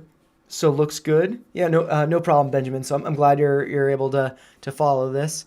But yeah, I just see right here, you got this spike in volume forming the bottom. So that looks good. But this spike in volume's lower than the volume over here, but it's also a smaller move, so we'll take it. But then we have lower volume here as price gets higher. And then this looks like, it's a spinning top that opened higher, closed lower. Really, it's an inside bar, I believe. I'm not sure if I have the correct understanding of that, but my understanding of an inside bar is you got the candle here, and this candle traded within that. So it's an inside bar as far as I understand it. Yeah, big wicks to the top side, lower volume. We can also see that, as price has been moving down, even with this bounce, we have the volume is just getting lighter and lighter. So that makes me think that buyers are kind of drying up. There's not enough buyers here to push it higher. So I think it could be going lower. We do see kind of these minor, this small flip in the MACD going green, and price moves up and it briefly switches red. Now it's green again. So that's, potentially good. We see lower highs in the RSI, which match the lower highs in the stock price. But maybe what we want to do, I'm going to remove these Fibonacci levels because it's just a little too cluttered. And I think these trend lines might be useful. I don't think this orange one's really that useful, so I'm going to remove that. But what we could see here, or maybe something we want to pay attention to, I'm going to draw a few trend lines. Or maybe I'll draw one trend line and I'll do it as a trend line rather than an array. So it's just going to be kind of approximate. So, we got these 2 pivot points here. And I might actually connect this to over here just to have that as an anchor point. And then maybe I draw this up to over here.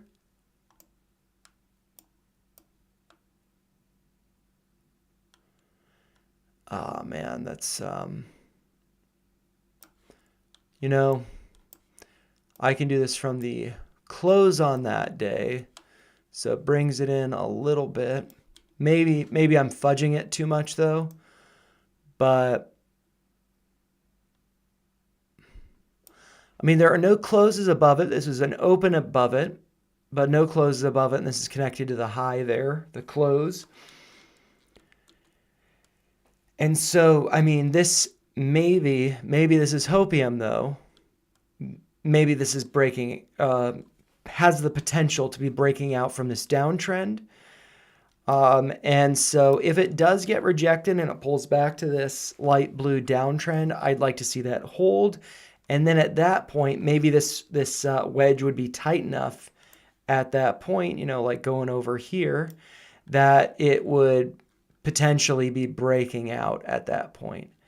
And you could also, I've got the trend line drawn there. Maybe you want to draw one from the low here and then connect it to like the low over there. And so, yeah, I mean, I'd like to see $1.42 respected. If it does start to cool off, I would not want to see any closes below 142. If it does close below 142, then I feel like it'd be likely to be going to $1. Just like it's not finding a bottom, and it would then at that point be like breaking below this. But if it had one close below 142, it's possible that could be a fake out, and a day or two later it could reclaim it. So fake outs happen. It does look like I have this alert here at 148. And so I'm just going to mention that because that was a level that was the low over here from November 20th. I had talked about that, not getting any closes below it. We did not want that. Like I was just saying, there could be a fake out close.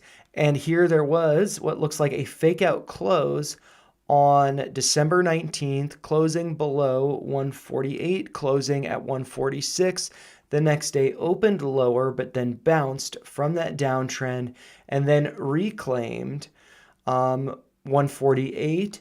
And then so what you'd want to see is okay, so this candle, this red candle here, and this is my understanding of confirmation, which I'm not the best at. You get this one close below that level, and that to me is like confirmation that this is starting to look weaker. But you get your first close below that level.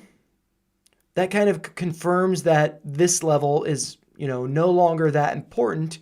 And what is now more important is to be getting back above that level and to be reclaiming the highs here. And so the following day closed above 148, closed at a price of 149, but hit a high on the 20th of 154. And so that high then becomes the new level that we need to see a close above to then reclaim the more like the neglecting or negating the kind of bearish sentiment that was from here breaking below this low and closing below it. The bounce above is like, okay, it hasn't reclaimed that level, like going to the upside, but it doesn't look so great. But then with the high here at 154, we got a close on Thursday on the 26th of 158, so that closed above it, and then another close for Friday above 154. So that does look good. So I feel like it's kind of reclaimed the bearish like fumbling in its footing that it got over here. So it's looking, I don't necessarily want to say bullish because it hasn't like broken out. That would make me think it's bullish. I would say it's more neutral. We need to see either breakout from this downtrend for this, move to continue to the upside, or we need to see it breaking below like 142, breaking below these trend lines that I have drawn here, and like closing below them, really starting to go below them. And so we haven't seen that yet. And so I think that this is really going to be kind of like the battle of getting above these new highs here. So that would be like a 162. If it can close above 162, I would then think we might see a retest of one of these levels. So you break out, retest, or retrace to the scene of the crime, and then bounce from that level and go higher. So that's what I'd like to see. But if we do see this pull back, I would not like to see closes below 142. And then it would be like the same kind of deal here with the close below 148. It's like, okay, this is not looking so good, but I'm going to give it another day to see if it actually closes below that low, or if it can reclaim that level. And we saw it reclaim that level. So hopefully that's helpful, but it's kind of like, you're never going to be able to sell the exact top or buy the exact bottom. And so with this, it's like you're never going to be able to time it exactly, or it might go lower than what you think. And then it's like, oh, well, at this point, it's probably going to keep going lower. It might fake you out, though. So it's good to give a couple days to see how that does play out. And I see some more comments, and so I will try to get to them. But since I've been doing this for my bedtime's in 15 minutes, so I'm not going to be able to get to the new requests that are in there. I'll try to get to some like Nick, I did mention yours. But Damon, LPSN, maybe I can go over that really quick. Benjamin, since I just went over Blink, I'm not going to be able to get to Seed. I'm sorry. Or maybe I can, but I'm just going to do it really quick. But Path, I'll go over quick. Chess Dad also requested new. So I'll try to do that. But yeah, I'm just going to try to go through these really quick at this point. FFIE I've gone through. Pags I've gone through. Path. This one, I think this looks like a bear flag. And, so it's like, here, there's this trend line that I have drawn here. We've tested it and bounced from it. But, you test the level so many times, eventually it's going to break down. And so I feel like this, we got these two pivot points. So, you could count those as like test 1, 2, or you could not count them. And then if you're not counting them, you've tested that level once, twice, 3 times, and then 4 times, and it's not really bouncing. With these, it bounced, didn't bounce as strong, had a couple candles around there, whereas here it was just wicks, couple candles around there. And here you're having more than just a couple candles around that level. You're getting all of this consolidation. And so, yeah, I feel like that's a bear flag. Like with this, price goes up here and there's volume backing it up, but then it just like consolidates, volume just kind of dies down.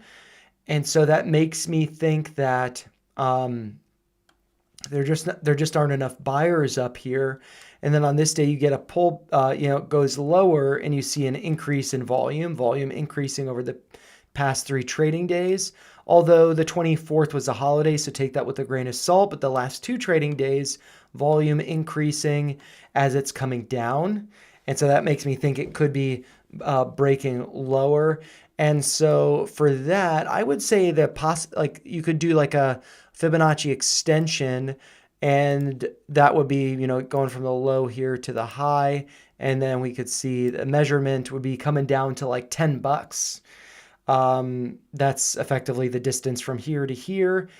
Taking that from here to here is that 100% extension, around $10. And that would also, potentially be corresponding with the bottom over here. So, yeah, so I guess I would think this is going to around 10, you know, plus or minus 40 or something, 40 cents. But what might be like a good idea is having like a stop loss at 1251 at the low there from December 20th. And so that might be a level to cut it at, and then maybe get back in a month later if it's at 10, if it looks like it's finding a bottom there. But yeah, and then, yeah, I've got this level down here. I don't know that 1618, that's a retracement from the, oh, that's a Fibonacci extension. I'm going to delete that because I probably, well, I'm not sure that I need all those levels on there. So yeah, I'm going to leave that off, just clean it up a little bit. Yeah, I know, not too encouraging, but yeah, I mean, 1251, and maybe like this yellow uptrend could be acting as support, but I don't think it was really that significant support over here because we have had these breakdowns below that support, and if it does break down below that yellow line, it could then be coming to around 10. So that's what I would think. I'd say kind of like look out below. This looks like a bear flag to me. So I know it sucks, but and you know, maybe I'm wrong. Maybe it's forming a bottom and it does bounce again. But I think eventually it's going to, I mean, just like, I think it's a good analogy, just wick, bounce, you know, and then it's like wick below, bounce, wick below, bounce, wick in a few candles and a bounce. And then now it's like wick and, you know, basically a week plus trading around there. So, and, you know, the MACD is still red, doesn't look like it's ready to switch green yet. And so this could be going lower. So, yeah, and the RSI is at 41.05. So it's not at the oversold, which would be getting sub 30. And so maybe it would be getting there. Maybe it'd be dip buying territory around 10. So hopefully that's helpful. And so I said, let's see, I'll try to go over. So yeah, path, you nameless, you asked the specific question, where do I think the bottom will be for path? I think it will be around 10. That would make sense, but it might be higher than 10 because the prior low over here was 1037. So maybe 10 plus or minus 50 cents or something. So yeah, that would be around 1050, maybe. I am. Okay, and then so I'm just going to look at new real quick, and then LAC real quick, LAAC real quick, and then I've gone over BLNK. I'll try to go over seed and LPSN. I'll probably do LPSN. Oh, LivePerson. I haven't covered that one. Oh, thanks for the wow. I just got a couple supers. Thank you. So that's your first, giving out your first super in a live stream. So for congrats for doing that. And I have to say I really appreciate it. Yeah, and also I guess kind of on the note of like let's see, like the channel being monetized and stuff. I was, you know, cranking out a lot of videos for a while, but then I kind of realized like, I feel like I get more out of making fewer videos focusing on my trading. That's kind of why I do like the options videos. I also get good ideas from you guys through Ticker Request Live, so love doing this. But then like cranking out like multiple videos every day, going over like the formula of just analyzing the charts as much as possible. I feel like that's not as, and like doing like repeat videos every week. I'm actually probably I'm going to stop covering. I'm going to cover AMC next Friday one last time, but I might take a break for a couple months. I'm just going to go over my thesis and we'll see if it plays out over a couple months. And, but I just don't think, like, I feel like there's kind of like a lot of tension with things going lower and, you know, anxiety about things potentially going really high soon. And so, yeah, I'll just kind of lay out my thesis with that rather than doing like repeat videos going over the same thing every week.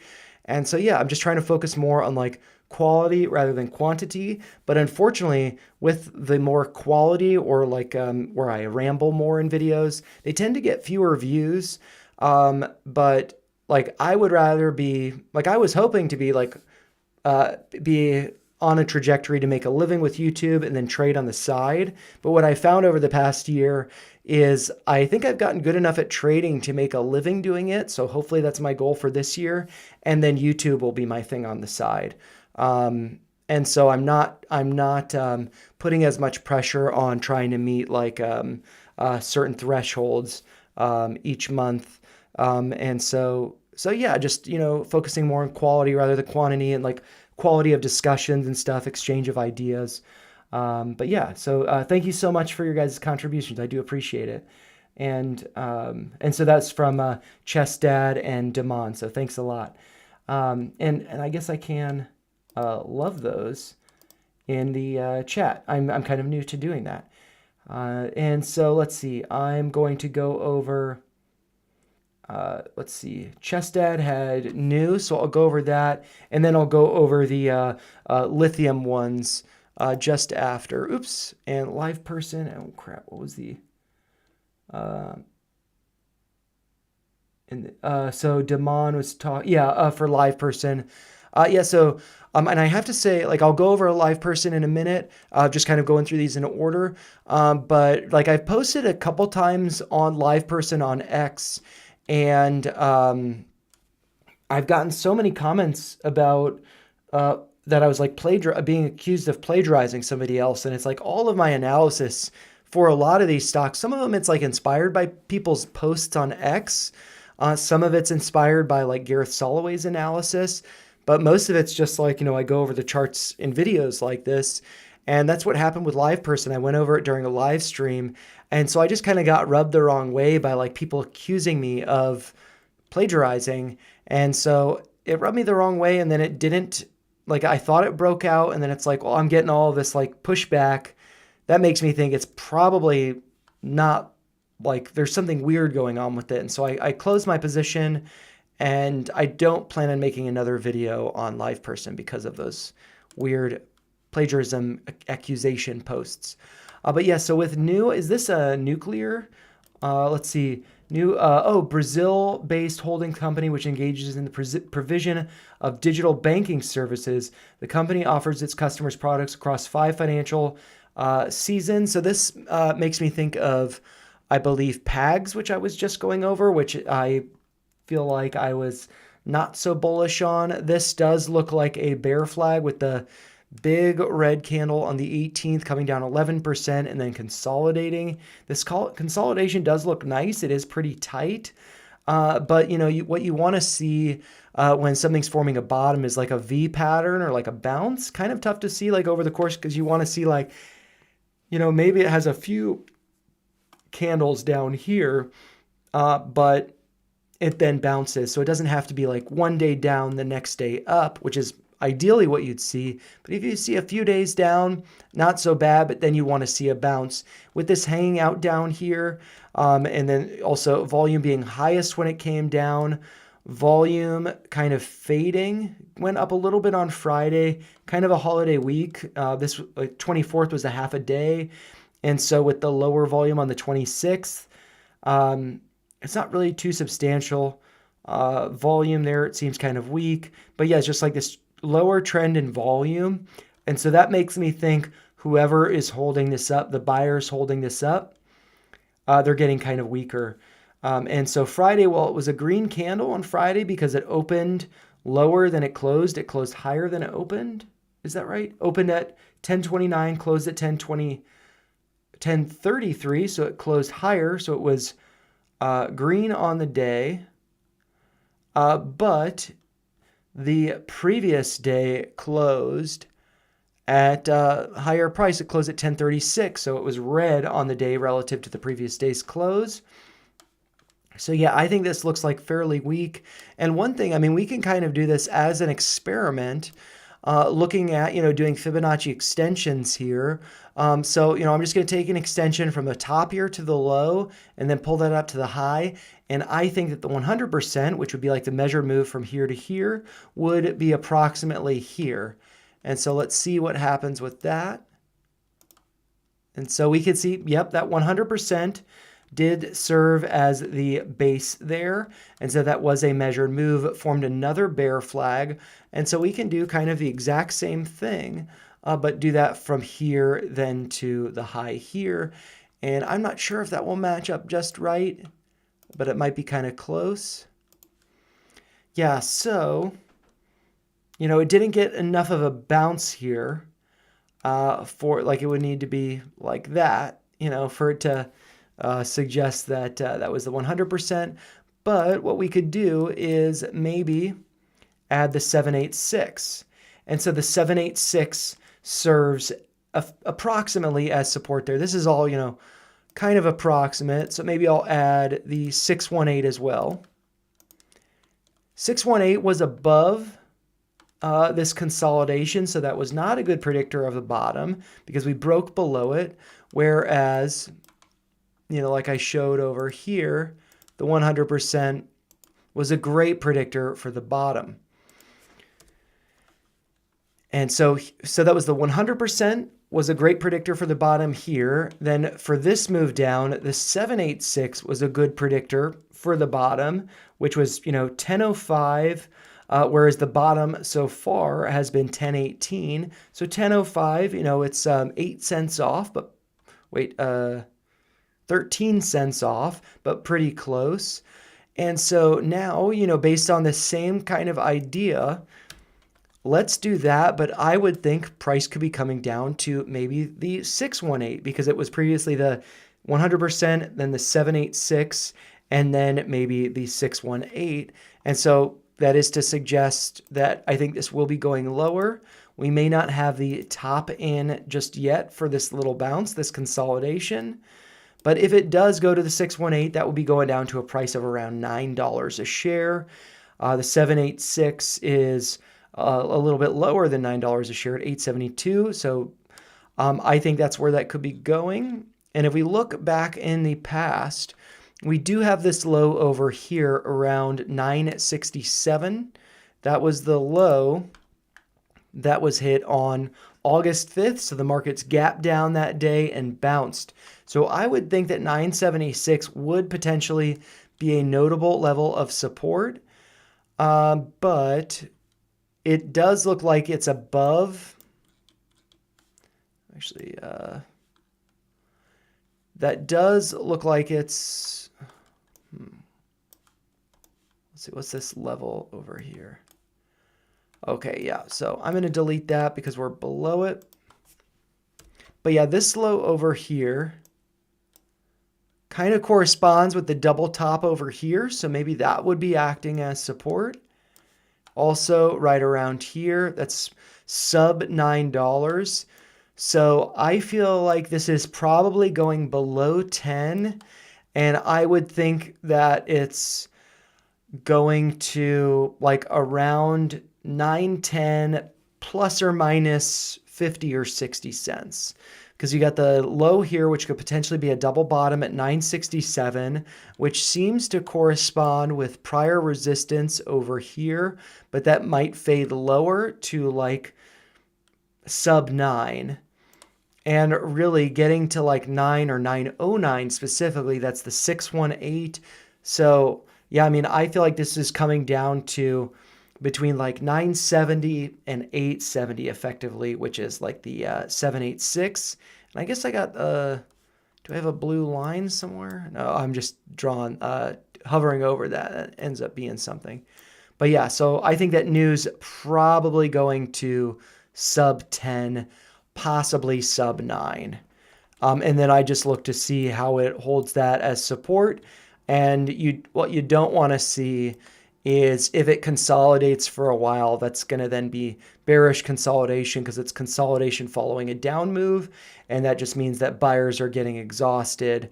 And you see with the MACD, it's still pretty red. Maybe it could be flipping green over the next week or so, but I feel like it's going to just continue to kind of like oscillate in the negative like it has been. And so there could be another dip to like sub 10, maybe sub 9. So that's what I would look for new. So yeah, I mean, unfortunately, And that does kind of like match, what I was thinking with Pags, which I believe is also a Brazilian payments company. So yeah, hopefully that's helpful. And then thank you, Nye BBQ lover. Oh, and Unity stock. So I did just do the video on Unity, which is kind of like going over Roaring Kitty stuff. I'll close the video on Unity. I'm just going to go over some of these other requests because so Nick was requesting the Lithium stocks.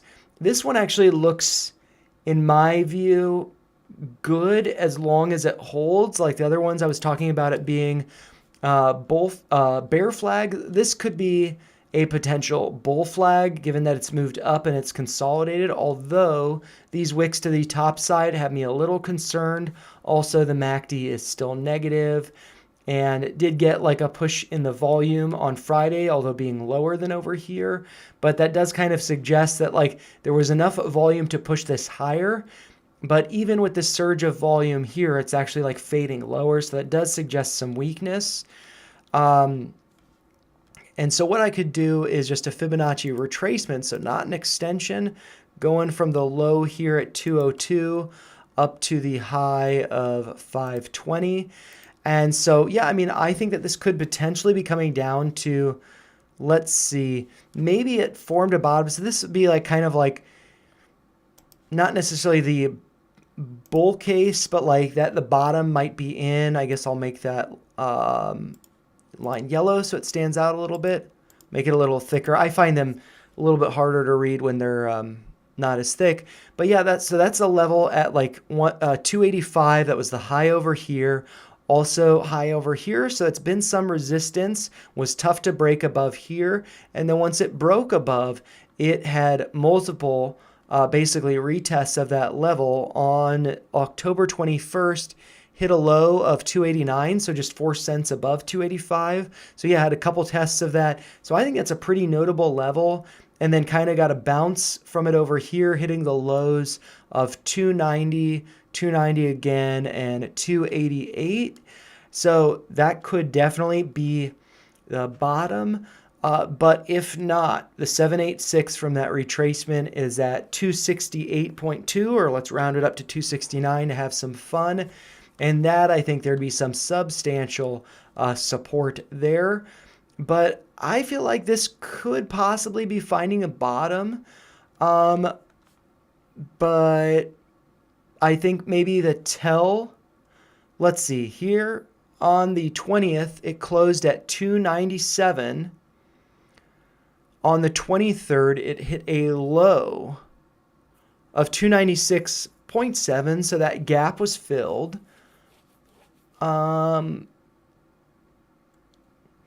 Yeah, so I mean, I feel like this is looking good. All of these big wicks to the top side, MACD still being red, and like there just not being that much volume in it, makes me think that this could be fading some more.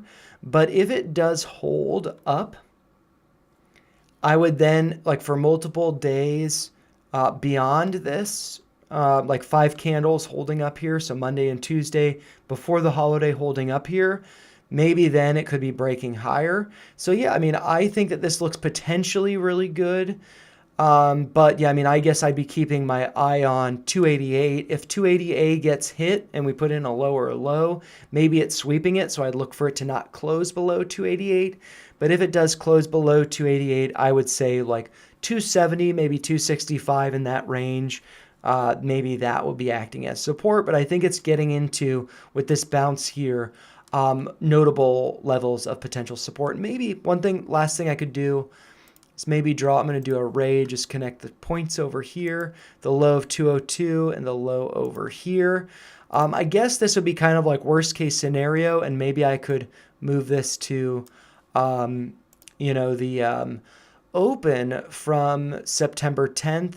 That would, correspond with, kind of converging with these levels over here. But if I do move it back to the low from September 10th, that would suggest that there could be some more downside But, there's still a lot of potential for it to continue to put in higher lows while it fades lower. So keep that in mind.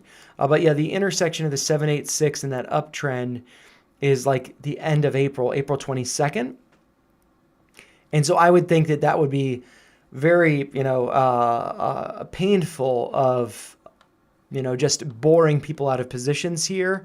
But yeah, I mean, I think that this is potentially very close to finding a bottom. Ideally, it's already found that and it starts to go higher. But if it consolidates in the range from like, the 618 here at 322, just kind of being an arbitrary level since we are below that, like 325, whatever, 330, whatever. Like what's the high, the wick high here? 329. So from 329 down to like 260, 265. If it consolidates there for the next like 4 months, that could be like it's at some pretty notable support over here and it starts to really take off. Like the last time it was at that uptrend, it moved up 100, almost 50% to the upside. So potentially very good there. And also, lithium just being, really good for renewable energy, green energy, electric vehicles, all of that. So I think that makes sense, especially with the new administration, reducing regulations and, wanting to build up the EV space and all of that. I think that could be very good. LAAC, I would say, basically the same kind of arguments with LA. So this is Lithium Americas, whereas this is Lithium Americas, both traded on the New York Stock Exchange. So yeah, I'm not really sure what the difference is between these two. Well, I guess I can see the Lithium Americas. This is Argentina, whereas this other one, Lithium Americas Core Lithium Resource Company, and this is, so I think more North America, whereas this one being Argentina is more South America.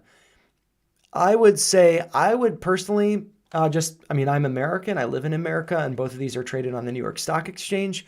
I'd feel a little more confident with the LAC than the LAAC.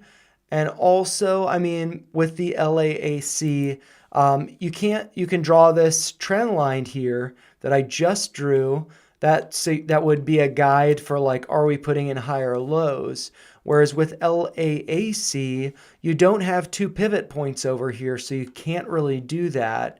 But what I can do is I can do another Fibonacci retracement from that low of 207 up to the high of 396. Is that right? And this does look like it's contending with the 618, which does look like it was the high over here. So like very similar to the other chart. But let's see, this potentially bouncing from that LAAC looks like it's broken lower. So this actually makes me feel like this is likely going to the 786 around 250. And if these are to be moving in a synchronized manner, then I would think that LAC is probably going to be testing the 786 at 268. But I think that this chart looks better than the LAAC one. I just think the data looks cleaner for having more lines on it. But let's see, I guess for this, yeah, I think that this looks better. Yeah, because this LAC looks like it's bounced and consolidated, potentially being a bull flag, whereas LAAC, it just looks like it's kind of consolidating. It hasn't really bounced that much. So it hasn't like had a green move and a consolidation. And so this makes me feel like this is more bearish consolidation and that the 786 would be tested. And that would then make me think that any hope of this being a bull flag, it's likely hopium and that this would likely be testing 268. So yeah, hopefully helpful with that. But I think this is I think over the next 4 months, I think that lithium could be consolidating in a really interesting way. And also considering that this is not very expensive, does it have options? It does have options, which are weekly, so I like that. Did it have a, yeah, it didn't have a reverse split, I don't think. But I might put an alert on here for myself because I'm not going to be following it, but I don't need the one that's above. I'm going to delete that.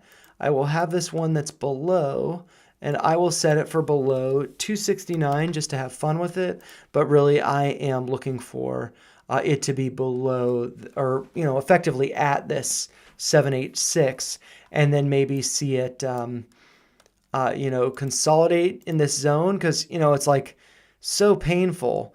But I feel like really in this range, I feel like that is kind of like time to accumulate territory.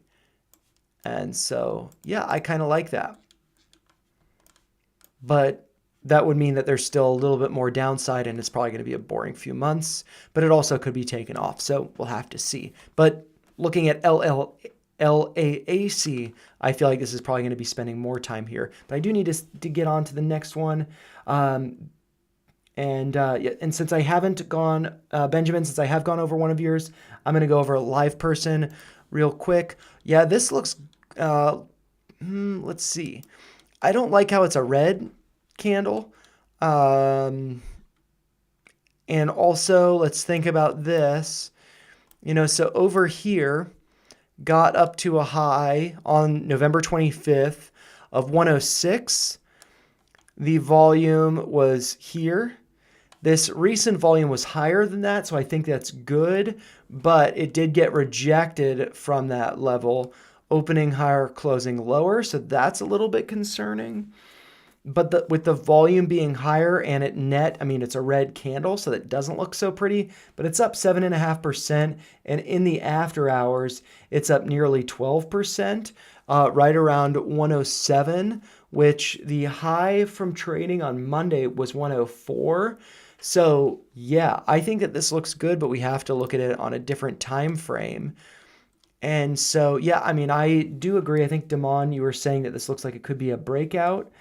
And yeah, I mean, this kind of looks like this is the 4-hour time frame, and it's not that pretty, but this does kind of look like a rising three methods where, you know, you have a big green candle, and then you have three inside bars that come down, and then you have another big green candle that engulfs the inside bars. And so it's basically you have a big move to the upside, followed by consolidation, followed by, which is kind of like a reversal, but then followed by a big green candle again that reclaims what that pullback. And so that's what this looks like.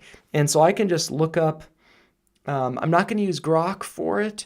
I'm just going to use Google, a rising three methods. So rising three methods pattern. And so we can see just from the images, and I don't want to, maybe, okay, so from Investopedia, that's the image I'd want, but I guess I'll go to the website so we can see rising three methods, what it is and how it works. And so what is a rising three methods pattern?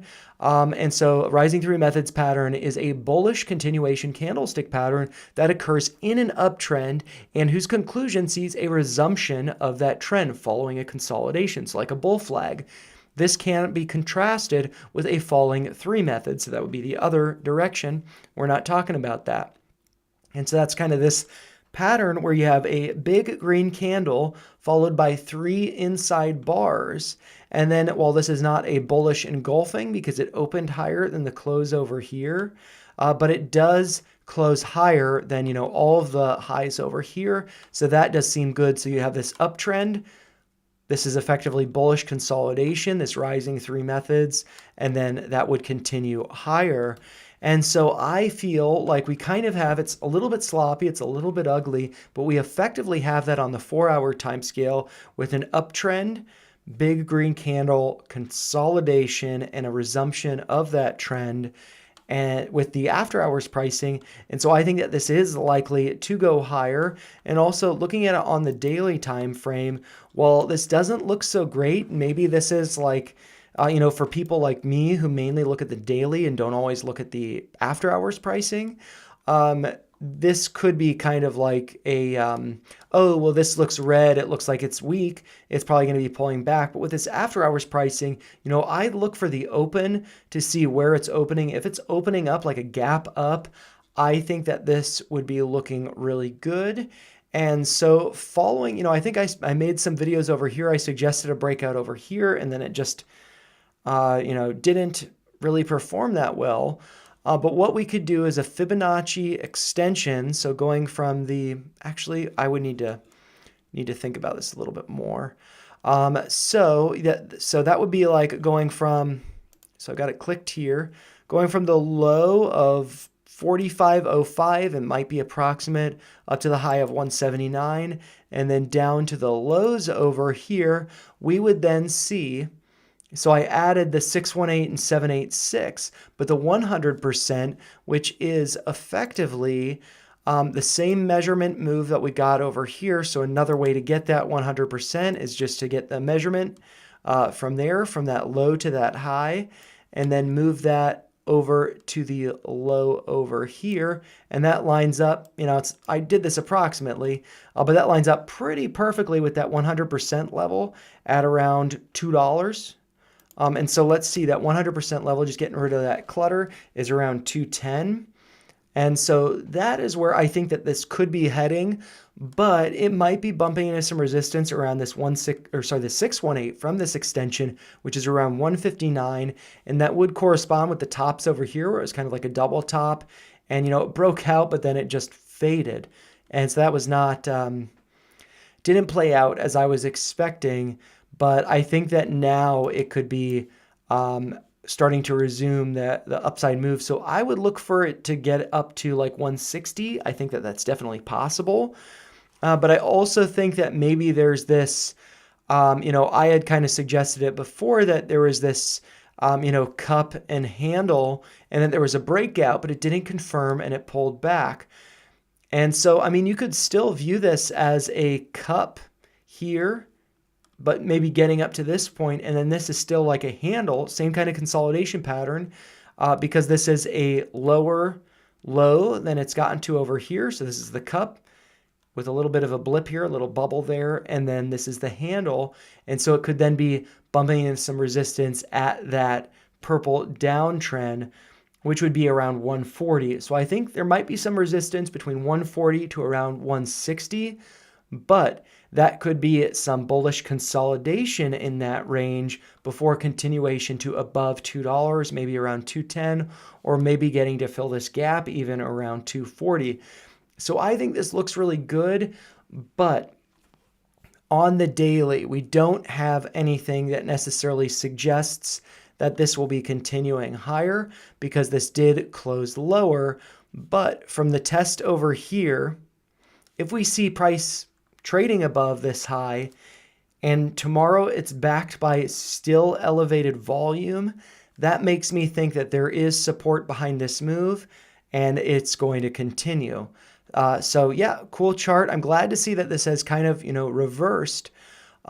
So good, glad about that. One thing though, I guess I will caution about, just going to draw kind of a casual trend line going from the high here to the lows here. And maybe actually, rather than doing a trend line, maybe I want to do a parallel. And so I do that from over here. I could do like, high here, highs here, and then come into the lows. So just be cautious of that. I think maybe I should make that a little bit thicker, and maybe I'll color it light blue. Very soothing. I like the light blue. But, it's a little bit ugly with some, dips below here and the break above here. But generally, that parallel, that trend line is mirrored by this parallel down here. And this could be, 110. Maybe 110 acts as some resistance. So possible it could be pulling back. Yeah, but if tomorrow is going above 110, backed by elevated volume, I think, 140 to 160 could be a level. But it could also, I'm just throwing up all of these levels here. Just good to exercise caution. This consolidation here, that's probably going to be acting as some resistance. That would be around 117 or 120. So there, it could be bumping its head around there. So yeah, hopefully helpful. I appreciate the request. And then no problem BRB is what, oh, Unity. Yeah, so I'll do that at the very end. And let's see, I think I'm just going to go over seed and then Unity, and then I got to go to bed. Otherwise, I'm going to be tired tomorrow. Because I kind of want to get up before the market opens and get my stuff ready before work. Yeah, so seed, this one, I'd caution with this one because, you know, it's got the low over here from August 20th. That was at a price of, just making sure I've got it lined up right, 212. Do you have 212 marked? 212 has been breached. At 210 over here, 212 was tested with a low on November 15th. And then from that test, got a pretty nice bounce that resulted in an upside move of about 40%. But now we're back at 212, breaking below it, consolidating below it. So this to me, it looks like a bear flag, and I would think it's going to go lower. And I would think that here, I'll just do, this is probably not going to be too useful, but just like doing the same type of thing. So from there to the low up to the high, if we take a step back, the 6180 is at 180.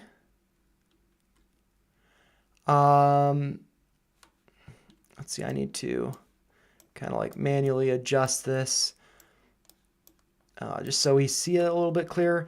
So the 618 from that is around 180. 786 is around 165. The 100%, so that is, you know, just taking the measurements. So from here to here, taking that measurement from there to there, should match up approximately, I guess. You know, I drew it kind of poorly with, wait a second. I'm just going to try to draw that better. Yeah, the high over here to the low over here. And then, yeah, I don't know why that doesn't match up exactly right, but, oh, that's why. I'm an idiot. So, that retracement. Okay, so what I want to be looking at is from here to here, and then move that to there. There, that matches up, so that makes sense. And so that's like 145, 146, and that would also be pretty similar to the lows over here of 137. And so this to me is kind of like, I view this as, I like the psychological aspects of the market. And so if I was trading this, I would think, oh, well, if it's breaking lower, 137 over here, maybe it forms a double bottom, and that's the dip buy at 137.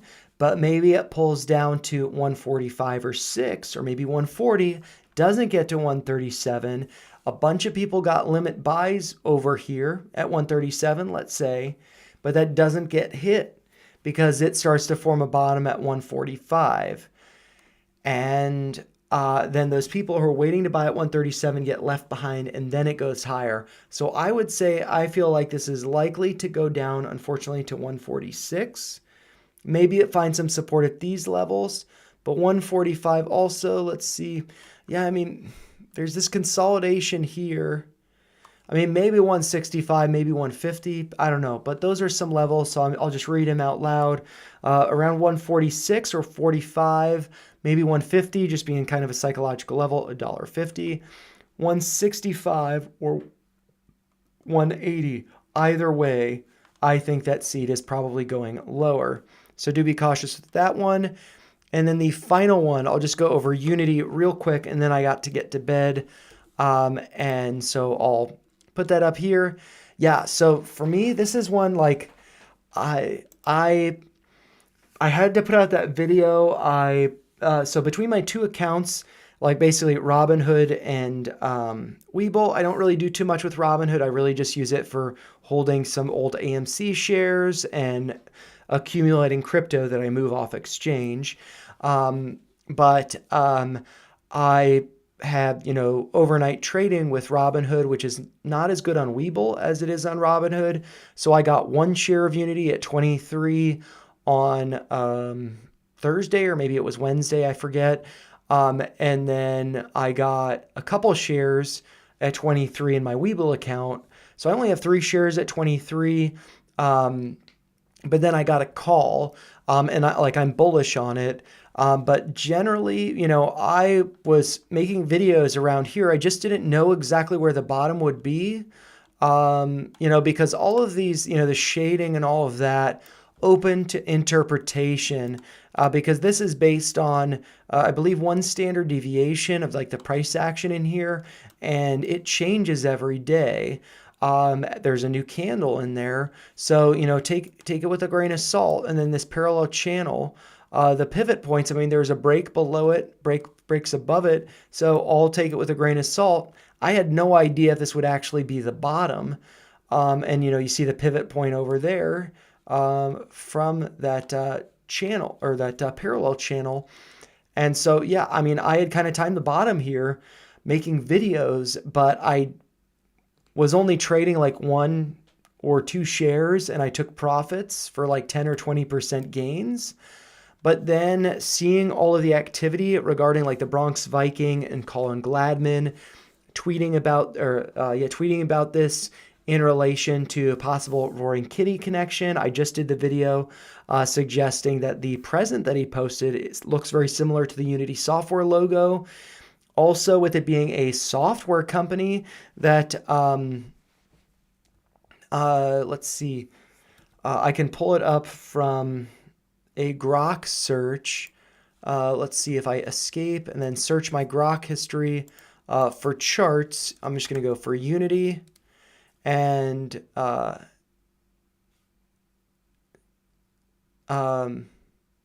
so I think okay. Can you give me an overview of what the company Unity software does? And so I'm not going to read all of this because I got to get to bed. But first bullet point is game development. Unity is primarily known for its game engine, which developers use to create both 2D and 3D games across various platforms, including mobile, PC, console, and VR/AR devices. It supports a wide array of scripting languages, primarily C, and has a vast asset store with pre-made assets to speed up development. I wonder if maybe there could be a collaboration between them and GameStop. That kind of collaboration would make sense, whereas a collaboration between GameStop and AMC would not really make sense. Also, real-time 3D content beyond gaming. Unity is used for creating simulations, visualizations, architectural walkthroughs, and other forms of interactive 3D content. This includes applications in automotive, film, architecture, engineering, construction, and more, with real-time 3D rendering is beneficial. And so kind of like relating to all of that stuff, kind of like, tinfoil hat maybe area, I just think about how as a kid, I really liked going to arcades. I miss the days of arcades. And one thing that GameStop's done with their war chest of cash that they have now is that they now have the, PCA grading that you could do at their stores. And so it's like another reason for you to go into their stores, for bringing people into them. And thinking about how arcades used to be so cool, maybe they were like I'm thinking about the analog or like the 2D arcade. But now we're getting into this world of 3D augmented reality, AI. I wonder if GameStop could pivot, which would make sense, could pivot into not just going into the store for the experience of purchasing your stuff, getting your cards graded, having an experience, but you could actually be having like maybe an immersive experience like you would in an arcade in the 2D analog world that we used to live in. Now we live in the digital 3D augmented reality world. And I think that maybe that would be super cool if there was some sort of, whether it's a partnership or collaboration, to have like a GameStop where it's an experience where you participate in an experience that is not something that you get from PlayStation or Xbox or Nintendo at a GameStop purchasing the games or trying out games. You actually get an immersive experience that is by GameStop, that you can only experience at GameStop. I think that would be super cool. Also, maybe, getting into the like Web3 space. So, yeah, I mean, I just think that Unity software seems really cool, and maybe it's a sympathy play or a collab play with GameStop. And this, I mean, we just see higher lows, 1390 here, low over here, which was so cool. I had some calls here, but I sold them too soon because like following this move, I think when it got up to like 20, I probably sold my call then. That's when the Bronx Viking and Colin Gladman started posting about this again. And it's like, oh my God, I'm missing out. But it's like, don't chase, wait for the next pullback. And so I waited for the next pullback. This pullback over here was to the 618/65% retracement, also known as the golden pocket. And that also pulled back to this purple downtrend, which was the neckline of this inverse head and shoulders pattern. That was an amazing, amazing dip buy opportunity, just like the dip buy opportunities I was talking about with Tesla at the beginning of this stream. And so with this dip here, we've got higher lows being formed. And following this move, I had this line at, the 786 around 20. I've got this alert here at 20, 786 at 1975, also corresponding with the midpoint of that channel. However, was the bottom of the channel tested over here? No. So like I said, take these lines with a grain of salt. And so I shouldn't put too much weight on the midpoint of that channel. And considering that this retracement was to the 786/65% retracement, I could see the retracement to the 618 here at 2167 being a notable bottom. And what was the low that we hit on December 20th? We hit a low of 2169. So just 2 cents above that low. And it's quite possible if I switch over to the 4-hour time frame, we actually dipped below 2167. We hit 2110. Looks like, I believe, during the pre-market on the 20th. And so that was, in my view, another great dip buying opportunity like we saw over here. And I think that this could be rallying to the next leg up.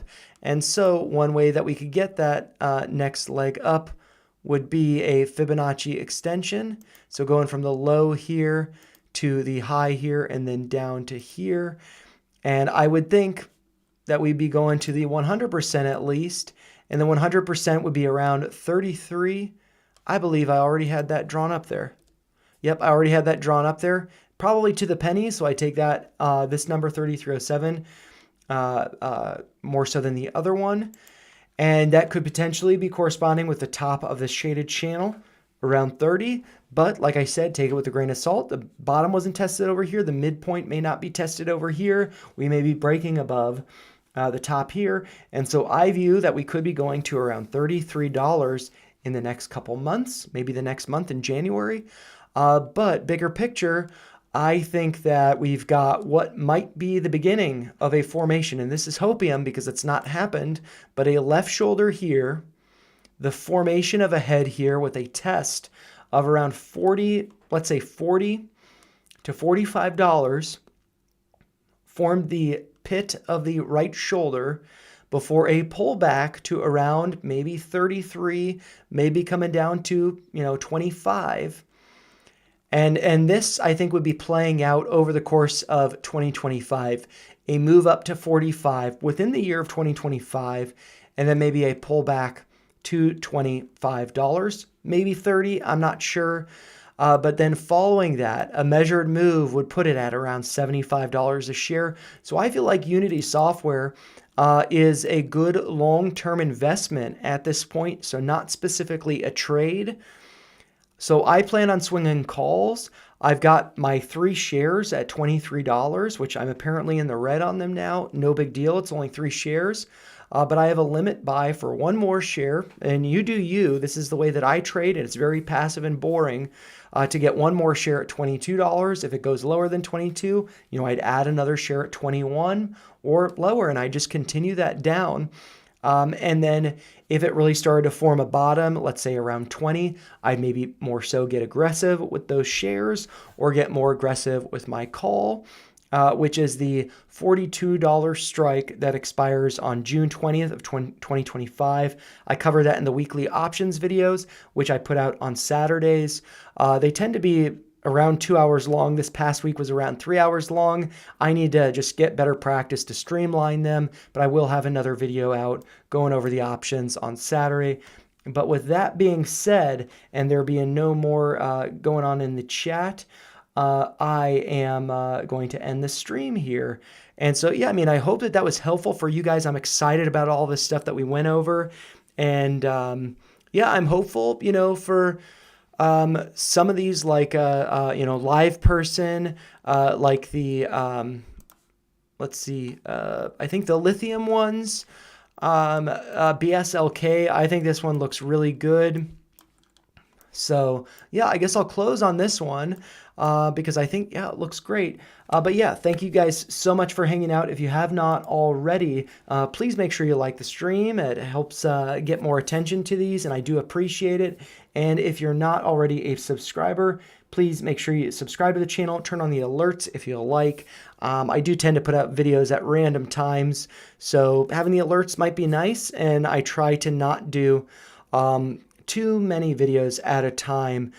Saturdays, options video, Sunday, ticker request live. Fridays has been AMC, but I'm probably going to end that, take a break from it after this coming Friday, take a couple month break from it, just lay out my thesis and then see what happens. But yeah, then I'll be going over other stocks that really, just kind of inspire me. And hopefully go over, good setups for you guys. And if I don't cover your favorite stocks during the week, you can always leave a comment in the live chat before ticker request live. I'll try to have the link posted at least an hour before the stream starts. So if you're not able to tune in live, you can request your ticker in the chat here. And I see all of the comments. I will at least like and or love all of them before the end of the year. I'll try to respond to some of those that I feel like a response is necessary, but I'm just not going to be able to respond to all of them. And that's partly because some of the comments are hard for me to swallow, whether that's because I did bad analysis or whatnot.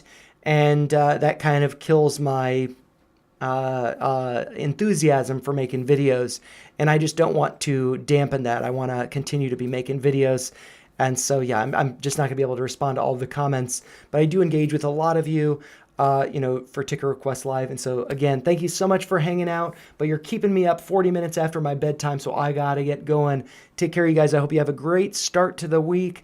And I will probably have a New Year's Eve video going over a little bit of my history and just, thanking you guys for being here. That'll be coming out on the 31st, but I got to put it together. So I'll try to do that on the 31st. So again, thank you so much for hanging out. And yeah, I look forward to, some celebrations around the new year. So I hope you guys got some good stuff planned. I'm excited for it. Take care, you guys. Good night.